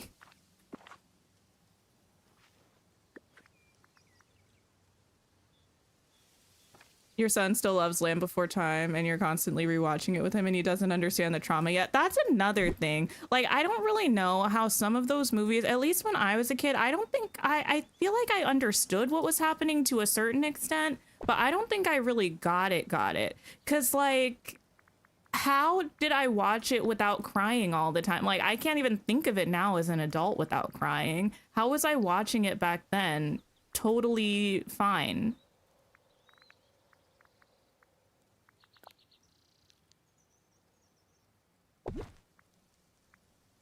Fox and the Hound was, I think I've only seen it once. Fox and the Hound and Robin Hood, Great Mouse Detective. There's a theme here. Maybe I just wasn't the biggest fan of the movies with animal protagonists necessarily as much. Because I don't think I watched Robin Hood until I was in high school. And I thought it was fine, but I don't really remember it. We watched it away on like a family trip where we were staying at like essentially this Airbnb or something. And they didn't even have like a DVD player at this place. No, I think it was like a military cabin or something. I don't really know. All I do know is that the only thing they had there was like a really old TV with like a VCR. And one of the only movies that they had there was Robin Hood. So we were like, I guess we're watching Robin Hood for family movie night. I'm planning on rewatching it to give it like a fair shake. I know it's a classic, but I was planning on waiting until they were introducing Robin Hood characters to Dreamlight Valley to watch it. But if it's a must for me to watch before that, let me know. I'll take it under advisement.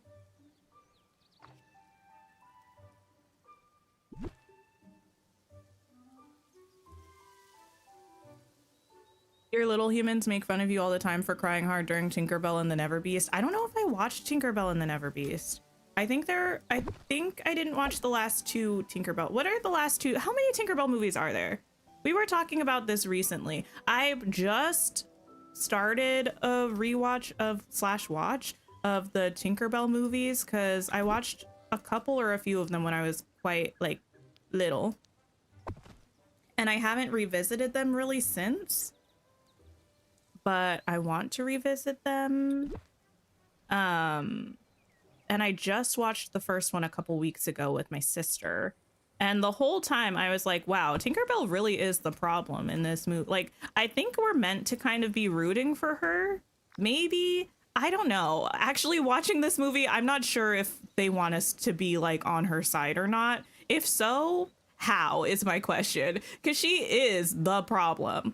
Like, not to go into too much of a video essay on Tinkerbell as a character in the first Tinkerbell movie, but like she is born, like we talk about, are you born wicked or is wickedness thrust upon you? Tinkerbell was born that way. Like, she arrived into being and immediately thought herself better than certain roles in society. You didn't learn that. You were born yesterday, not even yesterday. You were born literally like 30 seconds ago because you're just now trying to figure out what your talent is. And you think you're too good to be a tinkerer for some reason. Like, why'd you walk past that one?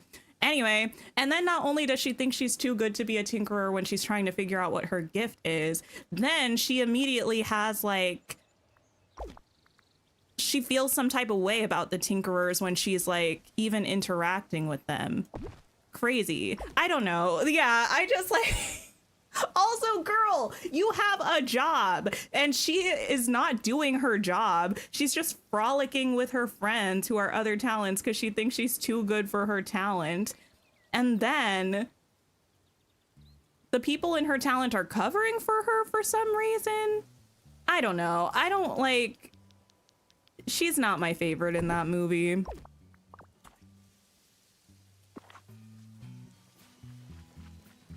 Yes, the Tinkerbell rant again. Listen, she's an icon, she's a legend, and she's a flop. A little bit. I want to sing my own... Okay, this is a very specific reference for those of you who may have been watching the Dispatch stream, which there were like 5 of you there, crazy. But Dispatch this week, when Flambe was doing his Alanis karaoke, but he was making the song about how much he like kind of doesn't like how much of a flop Robert is. I feel like I could do my own version of that, but for Tinkerbell in that movie.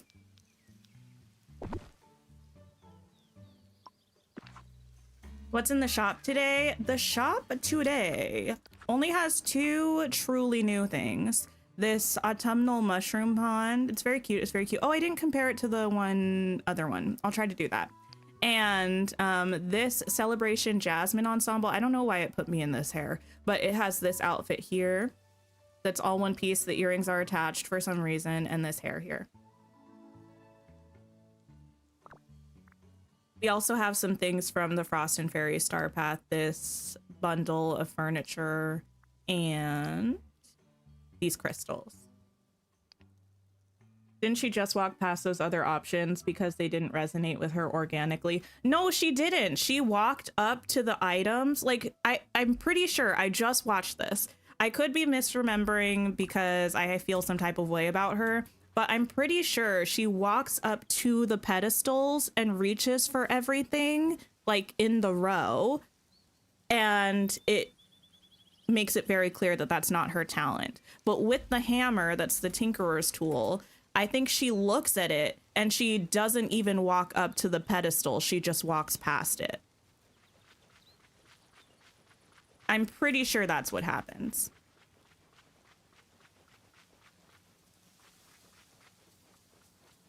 Fawn is your favorite from the Tinkerbell movies? I feel like I was watching the first one trying to figure out which fairy I am, even though I feel like I took a quiz that told me I don't remember who the quiz told me I am.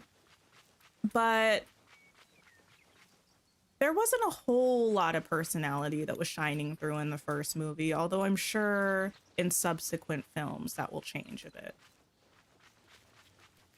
I think this is fine.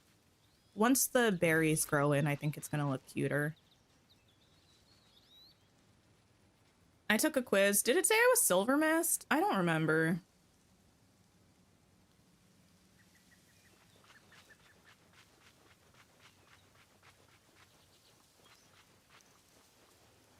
I feel like I can say with confidence I'm not a Vidya, not because I think, okay, for the most part, actually this might also be a hot take. I think for the most part, Vidya did nothing wrong. Nothing is a little bit strong. Like, she did one thing, she did one little thing wrong, but for the most part, Vidya didn't really do anything wrong. That being said, I don't think I'm a Vidya, but I think that's because she's a little bit more plotty than I am. Like, she plots things, which I respect a plotter. Like, I'm here for someone who's good at being bad, you know? I respect it. As long as they know that they're being bad. Like, I see nothing wrong with this. That's just not me. I do have a problem with people who don't acknowledge that they're bad, but they are bad. That, I think, is more problematic than someone who owns the fact that they're bad.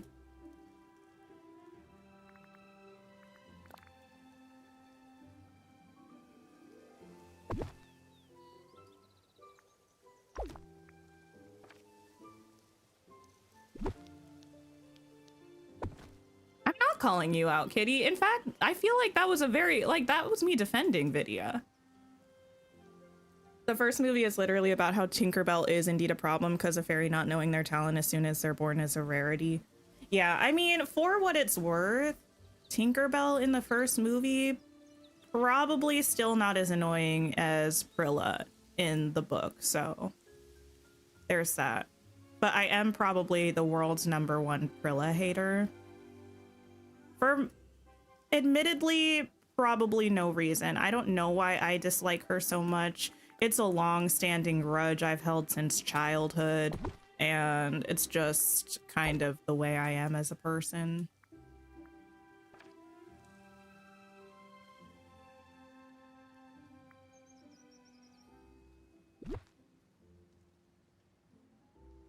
You highly recommend watching the Neverbeast one next. I mean, is the Neverbeast one the next one in order? Because I'm planning on watching them in order.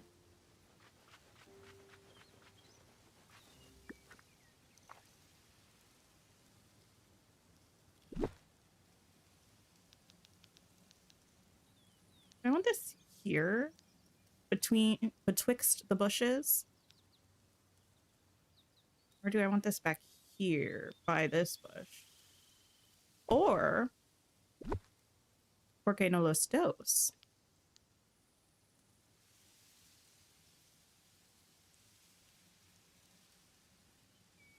Although, upon further consideration, the further consideration being just now, I feel like maybe part of the reason why I don't like Tinkerbell in the movie is because they kind of made her Prilla adjacent. Now that I'm thinking about it. In the book, Tinkerbell has her own problems, but she doesn't have issues with being a tinkerer. Or being, like, perceived as a tinkerer. She's just kind of just generically sort of sassy.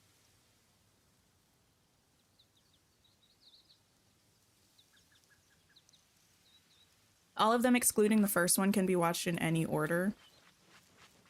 I still want to watch them in release order, though. It just feels right. You took the fairy quiz and you got Vidya. You haven't actually watched the movie, so you have no idea. Vidya is the one, like, I feel like in a lot of things, often Disney things, but not exclusively Disney things, like greater Disney, including like Disney Channel and stuff, there's often someone who they try to convince you is the bad guy. When they're just living their life and the main character is coming in and ruining things for them. I feel like Vidya is kind of that person. For the most part, I don't think she does that much that's bad. And Tinkerbell just rocks up and, like, is causing problems for her, sort of.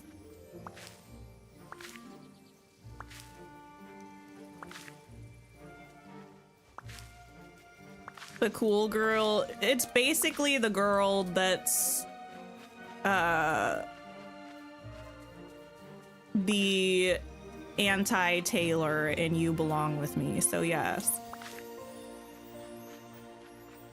Does anyone else remember how one of the Dreamlight Valley leads said recently that they'd love to bring Pixie Hollow into the game?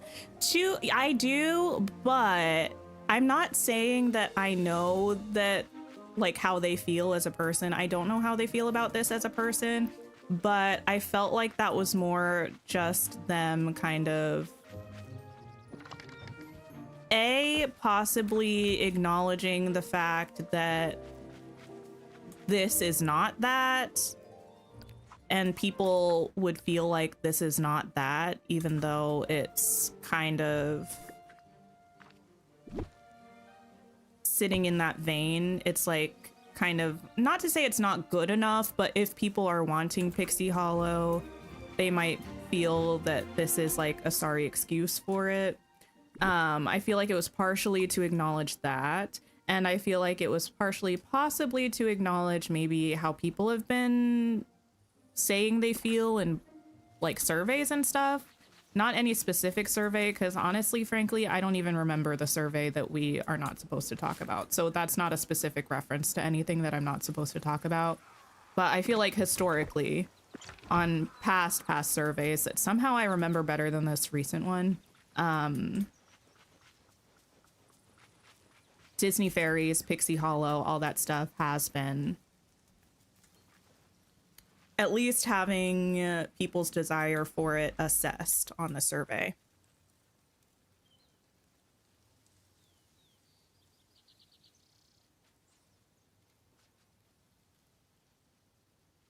It's been a while since the last survey. It was towards the start of this year.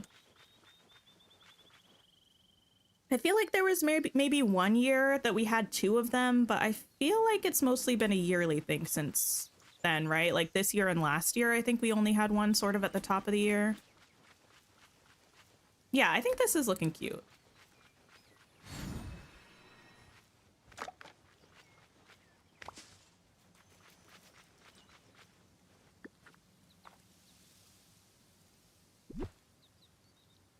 A little more clutterful than the other areas, but I feel like I kind of had to do that because otherwise it's just the square bush base. And that's boring. Hi, Decorista. Hello, hello.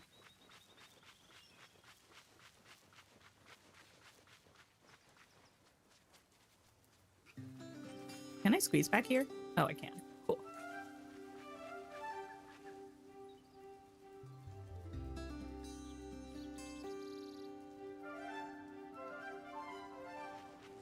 Vidya planted the seed that being a tinkerer sucked. Tink was proud of it before Vidya put her down. I disagree, because Tinkerbell from the very start, when she was trying to pick her talent, didn't want to be a tinkerer. I certainly don't think Vidya helped with that, but I feel like Tinkerbell from the jump was showing signs that she didn't want that. What are we doing today? Today, we checked out some reset stuff. We got enough of the Star Path tokens to get the new house. So we just decorated that. And then I was just doing some kind of topping up on my storage to kind of make sure I'm all prepped and ready for Wishblossom Ranch. But yeah, we're just kind of working on this forest build that I've been slowly working on over the past several streams.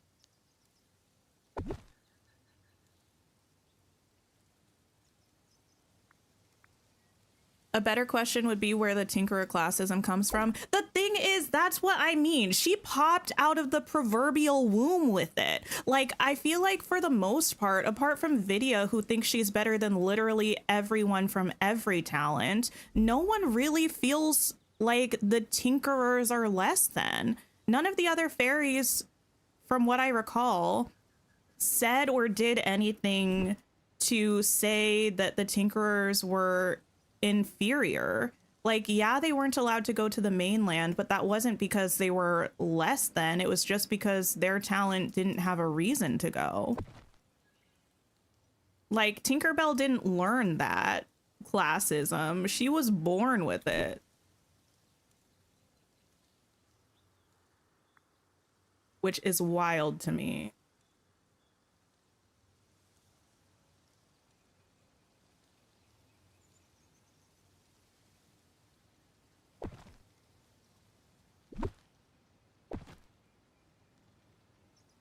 It's so soon. You finally got the Storybook Veil Stone Fence from Scrooge. I'm so happy for you, but I'm so jealous. I have to be real. I'm so jealous, but I'm so happy for you. I hope you build something beautiful with it and think of those less fortunate while you do.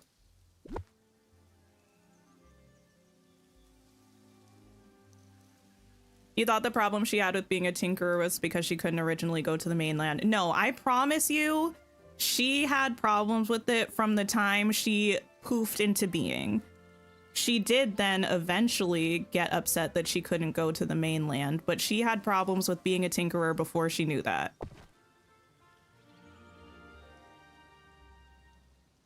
Honestly, stay tuned for my upcoming commentary. My upcoming commentary channel. Maybe I'll make a video about how Tinkerbell's a problem.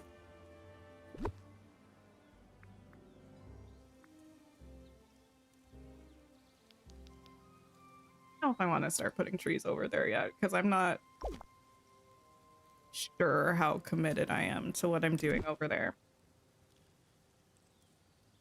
There's hope for us all now for the fence. I hope so. I need the Dreamlight Valley deities to bless me with the gift of the fence. I also kind of want this tree back here.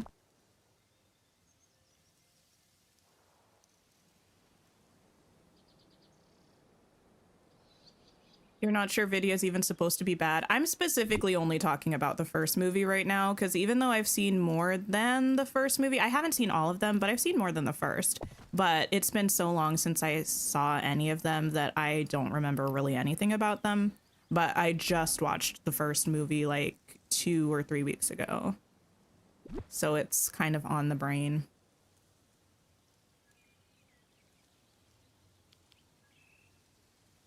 It's in there. All jokes aside, you think I'd be very good at video essays? Well, thank you. I do have a lot of feelings about things. I actually do kind of want to make a channel to talk about just my opinions about random things. Not even just like opinions, but just like, I mean, I've been making a list of things that I feel like we as a society need to talk about because we haven't talked about for so long. In fact, Quest for Camelot is on that list. It's a physical, digital list on my tablet of things that I feel like we haven't talked about enough or recently. Quest for Camelot is one of them.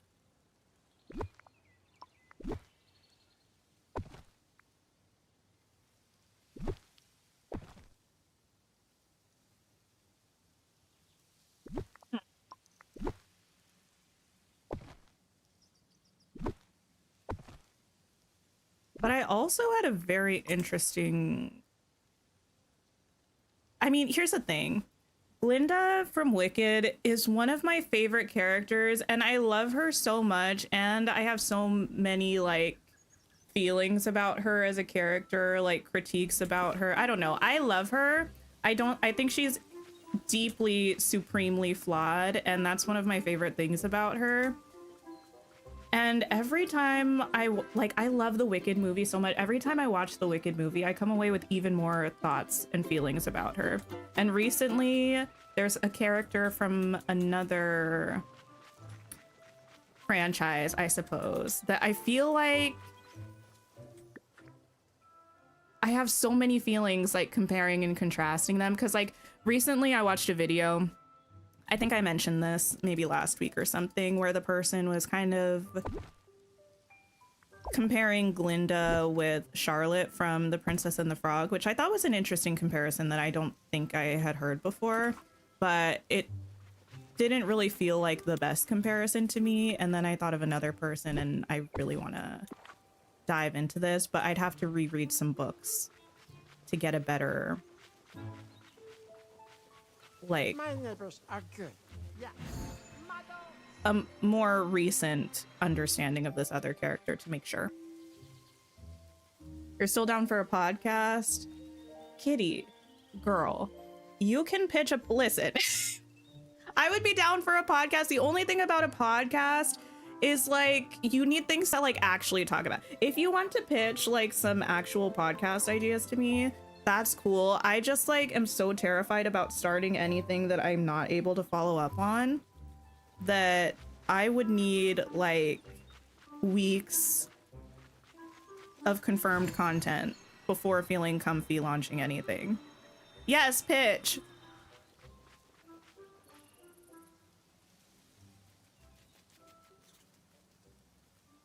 You have a feeling that Tinkerbell's house will be a Pixie Hollow tree because we already have her house. Yeah, we didn't see her house in the showcase, so I'm super curious about what it's gonna look like. I think this is fine back here. I don't mind it. I don't mind it. You can see where the comparison comes from, but you feel like it's mostly based on how similar their appearance is. I feel like for Charlotte and Glinda, it's their appearance, it's how bubbly they are, and it's the fact that they're both kind of self-absorbed to a certain extent. But I think Charlotte's brand of being self-absorbed is far less nefarious than Glinda's, because she's able to step out of it a lot more easily.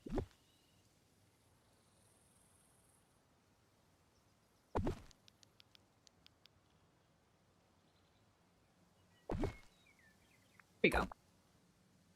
And it doesn't manifest itself in doing actual harm to actual people, unlike Glinda.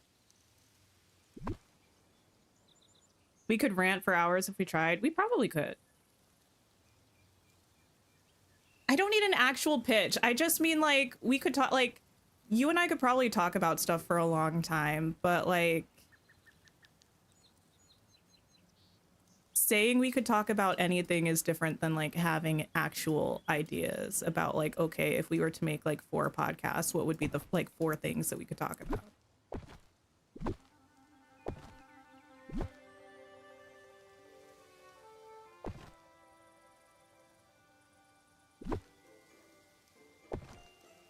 Love how the forest actually looks like a forest.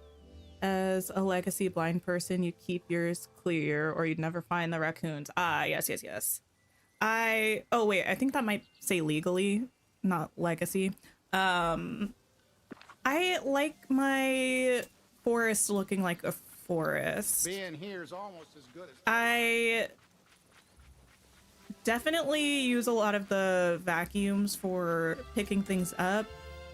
This is certainly not the most conducive to feeding the raccoons. Fortunately or unfortunately, I frequently just decide not to feed the critters. It's bad for my memory collection, but it's good for my overall well-being. So I just usually ignore them unless I have to feed them.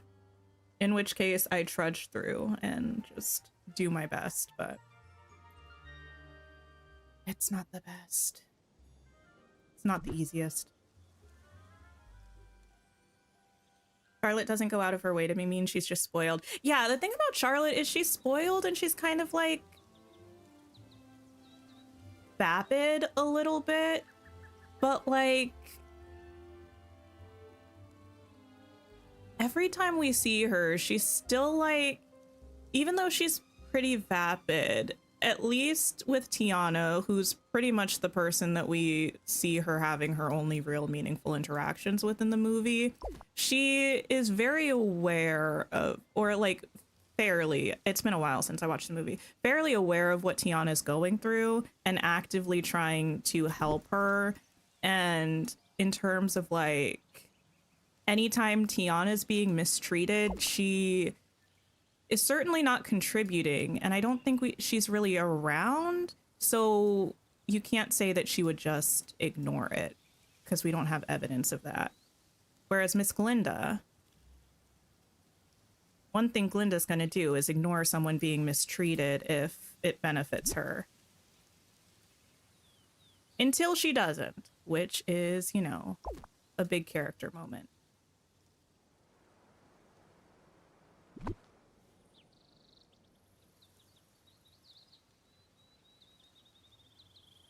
This tree here, but I don't want to move this bush, but I can't have it both ways.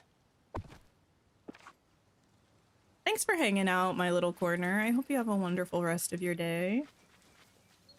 Yes, that is cute, maybe.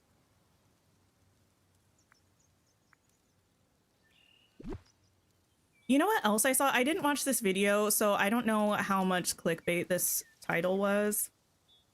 I love think pieces. I think think pieces are so fascinating, especially when they're about like movies or things, because I feel like there's so much to be gleaned about real life and interpersonal relationships and things from art. And I love hearing people's interpretations of things. and kind of the lessons that they take from things. I think it's so fascinating. But there's a video that I'm planning on watching. It was like defending every Disney prince except Naveen. And if that was just a clickbait title, it certainly worked on me because I did add it to my playlist to watch later. But I feel like I love Naveen. So what do you mean every prince except for Naveen? Is it just because Naveen needs no defending? I don't know. I'll find out when I watch the video.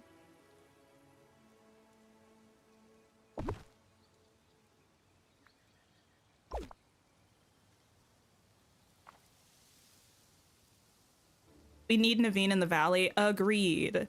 And yesterday, frankly. Where is he? I also want Charlotte. I am so rooting for a Princess and the Frog realm with Charlotte and Naveen. I feel like that would just be chef's kiss. Perfect, stunning, flawless, no notes, you know?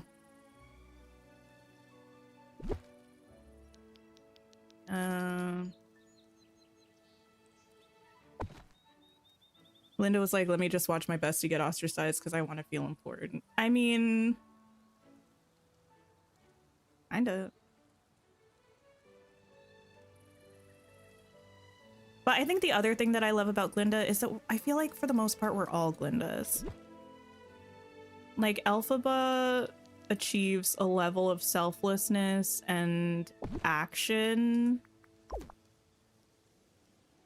for things that she cares about that I feel like very few actual people obtain.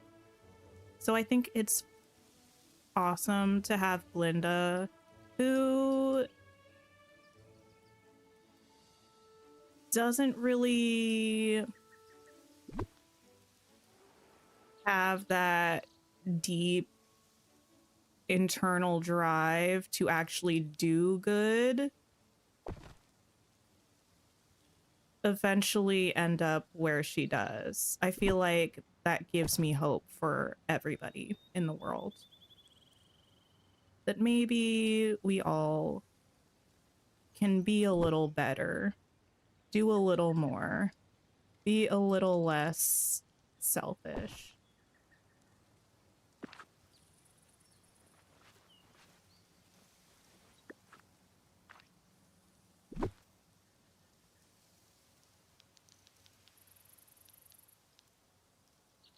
Obviously, me included. How long do I plan on streaming? I'm not sure. Honestly, I just usually stream until there's a good ending point, or until I'm tired, or until I look at the clock and say, oh my goodness, look how much time has passed, which I just kind of did.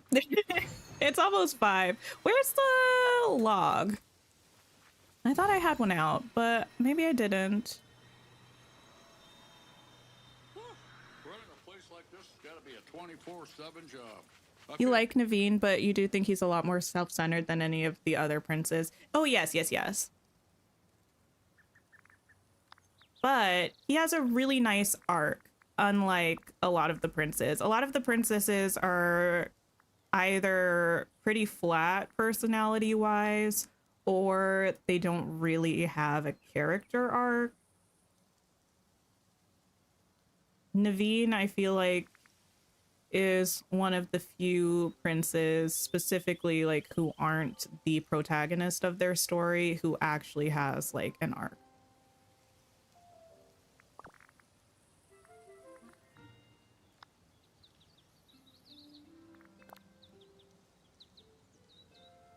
Oh, which is pretty much what you said afterwards, Alexandra.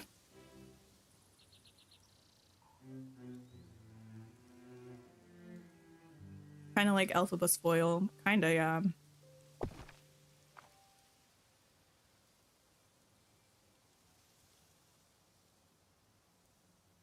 You know what this needs?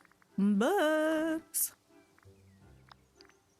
Speaking of books, I need to find something to read I haven't read recently.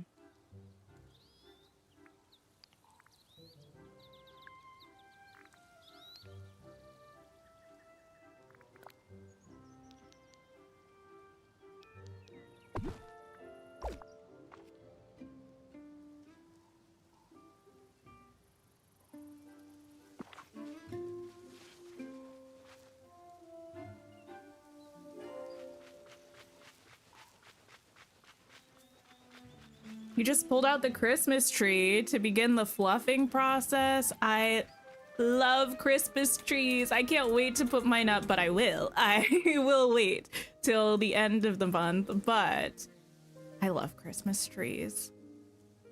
They're so beautiful. The lights are all twinkly. At least my lights are twinkly. If you don't have twinkly lights, what are you doing? The lights are twinkly. The ornaments like catch the light. It just fills my heart with joy.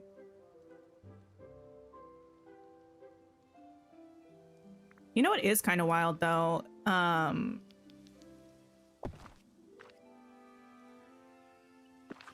The fact that I've already been seeing places advertising their Black Friday stuff. And not even just like advertising their future Black Friday sales, like they're already having their like Black Friday stuff now. It's truly astonishing to me.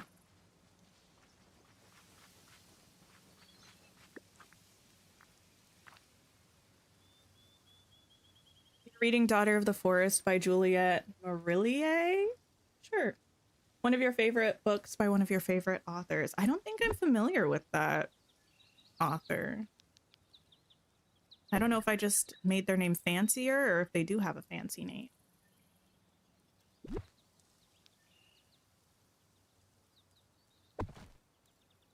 Well, yes, Kitty, I was going to say that, but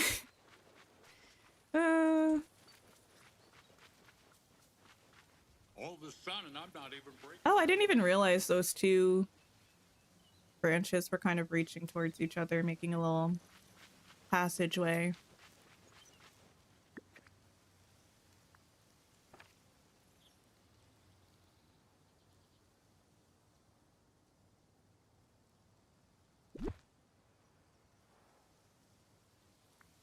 I kind of want this, actually.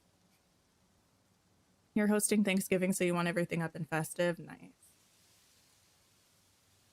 You need Black Friday to actually be Black Friday because 30% isn't Black Friday deal. That's like a random Tuesday sale. Wait, really? 30%? Listen. One thing about me. 30% is a steal. But maybe that's just because I don't know. I don't really like shop much. I actively try to not, but also like I don't know. So I don't know what sales are actually out there, but if I saw 30% off, I'd be like, wow. That's basically free. That's basically free. I'll have two, which is how they get you. I wouldn't actually have two, but you know what I mean. It was a joke.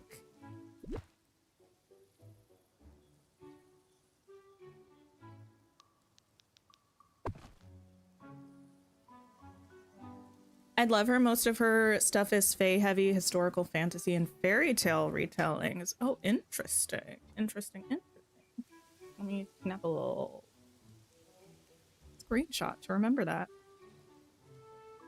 What if I get the giant thing? And by the giant thing, I of course mean the rock with the trees. I don't know if it's under trees or rocks. That is a little confusing to me. Sometimes the things are under, like that's under tree, this one. But I think the one I'm thinking of is under rock.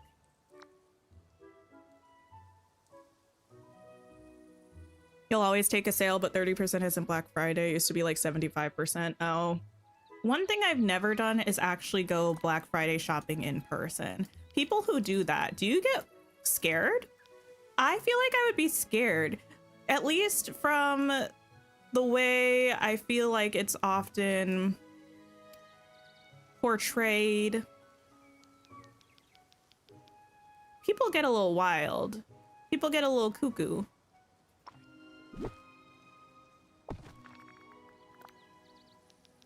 Also, people wake up so early. Like, I don't want that. I don't know if that's in the cards for me. Why can I not fit this here? Wait. Aha. Yeah. I don't know why that won't overlap into that. That makes me quite upset, actually. I can put it there, but that's not the same.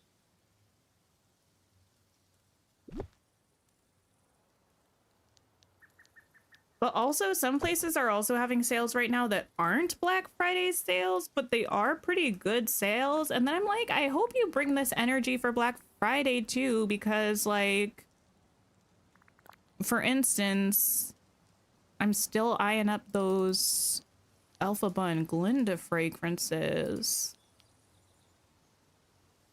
But I want to wait to buy stuff till later.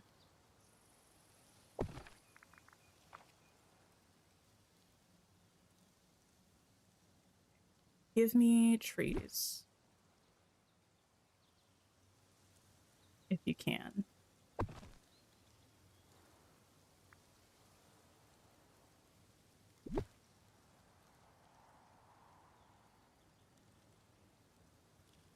As someone who has worked retail and, oh, I don't see that other line. You refuse to participate in Black Friday. It's so upsetting how people treat others and how they demand better prices, not understanding the repercussions it has on the people who manufactured the items. Oh, interesting. Listen.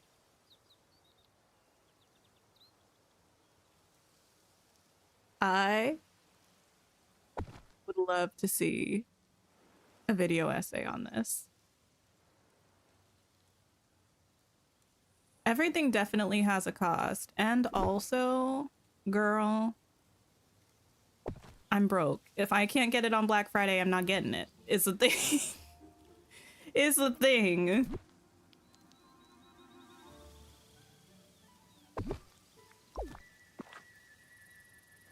But also, I think being a conscientious consumer in general is a positive thing. It's hard to live in this world. Everything's weird, you know? Everything's strange. Everything's concerning. And I'm just doing the best I can do.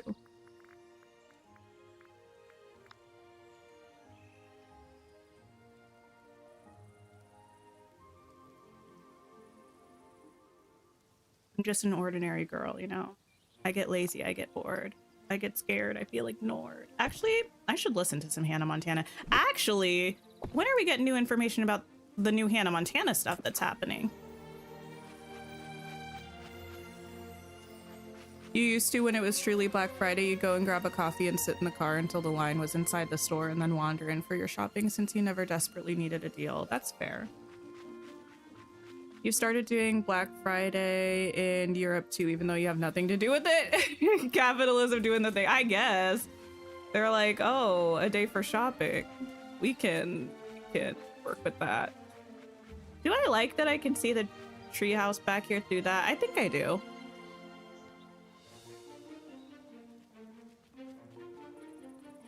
You go out Black Friday shopping mostly just to look, and that's typically in late afternoon, and you go when it's calm. Ah, yes, yes, yes. I mean, I feel like so much of it, not all of it, obviously, but so much of it is online now versus like, I don't know, 15 years ago maybe, when there was still online shopping, but a lot more of it was in person, and that's where a lot of the crazy stories came from. Okay, I feel like this is good. I feel like this area is now pretty finished. I wish I had the sign leading to the Frosted Heights. I don't know what happened to that. But I can at least, grab one of these, I guess. Oh, these frustrate me. I always forget that I don't understand why this footprint is the way that it is.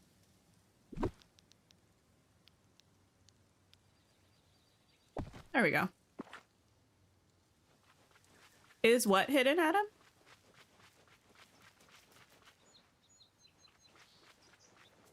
That's kind of fine like that, I think. Yeah. It feels like a forest, and I do enjoy that. but it's also not so completely obstructed that you can't see things or can't get around for the most part. I'm glad that I have all these bushes in the same biome now, because I can just get all of that stuff and put it away for berry salads. I might actually put another chest over here.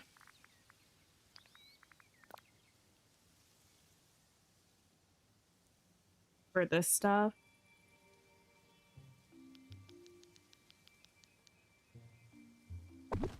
Because I'll leave one over by Goofy Stall, because that's where I'll put the vacuum, but the vacuum doesn't pick up this stuff anyway, so then when I grab the berries, if I'm just doing that, I can just drop them here, which is going to be closer, probably. I mean, well, it doesn't really matter, because I'm going to have to come over here anyway to grab these, but we'll just have options. Options are good.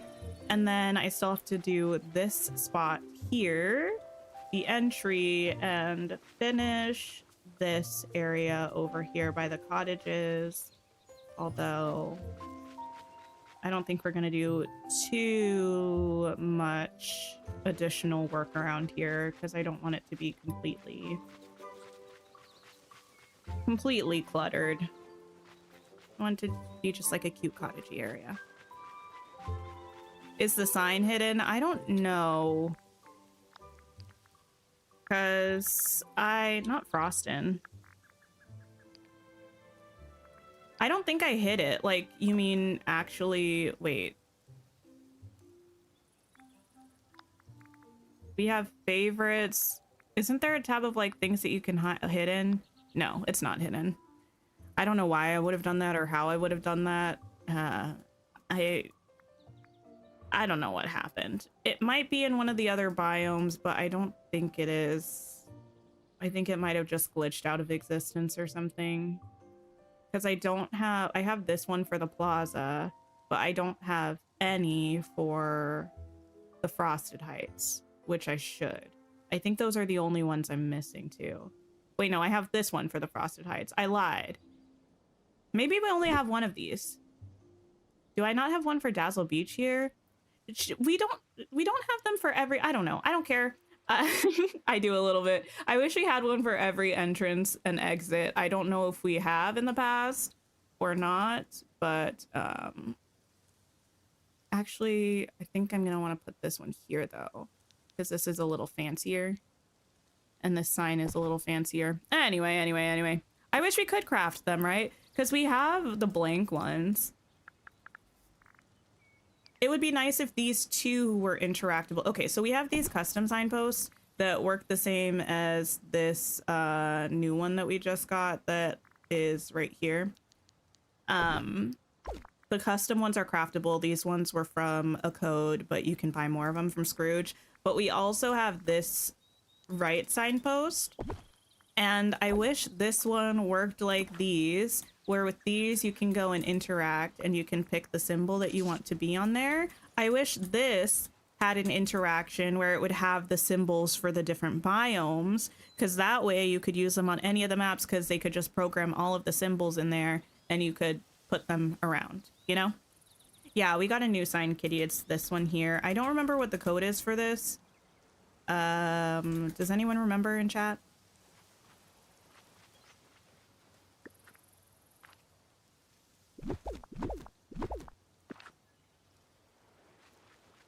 But we have actual, yeah, but then there are actual signs that we got just with the game that are the same as the right signpost, but they have the icon for the biome. And if you read it, it says Frosted Heights in this direction. But I feel like they could probably code these symbols into the game, right? Like the frosted one, the sunlit. And they could do them for the other biomes too, I think. And if they did that, then we could customize that sign. You're so oblivious to things now. I feel like there's probably a video that has the new codes in it. If you look up like 2025 showcase codes on YouTube. Probably someone's made a video with all of them. And if not, you could probably Google it. I don't remember them off the top of my head. Or worst comes to worst, you could watch the showcase and they're in the showcase. I think that one was from the showcase. Grab the...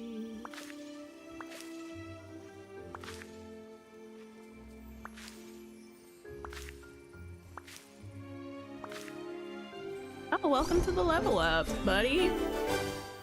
Level 3. Oh my goodness. I've just remembered I have to braid my hair tonight. Okay. It's gonna be fine. It's gonna be fine.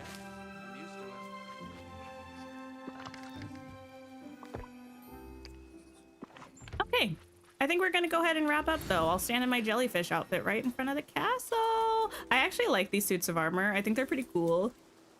I like having them there in front of the castle and here in front of the bridge in front of the castle.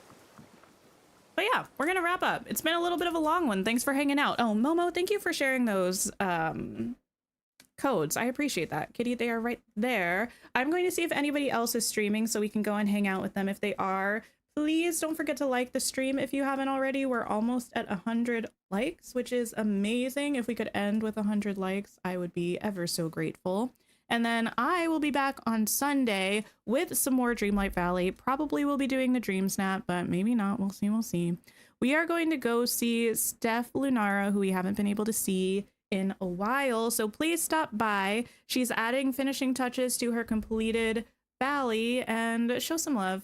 I think you'll love Steph and her community. And I hope you all have a wonderful, wonderful rest of your day or night and take care of yourselves. And I will see you really soon. Goodbye, everybody.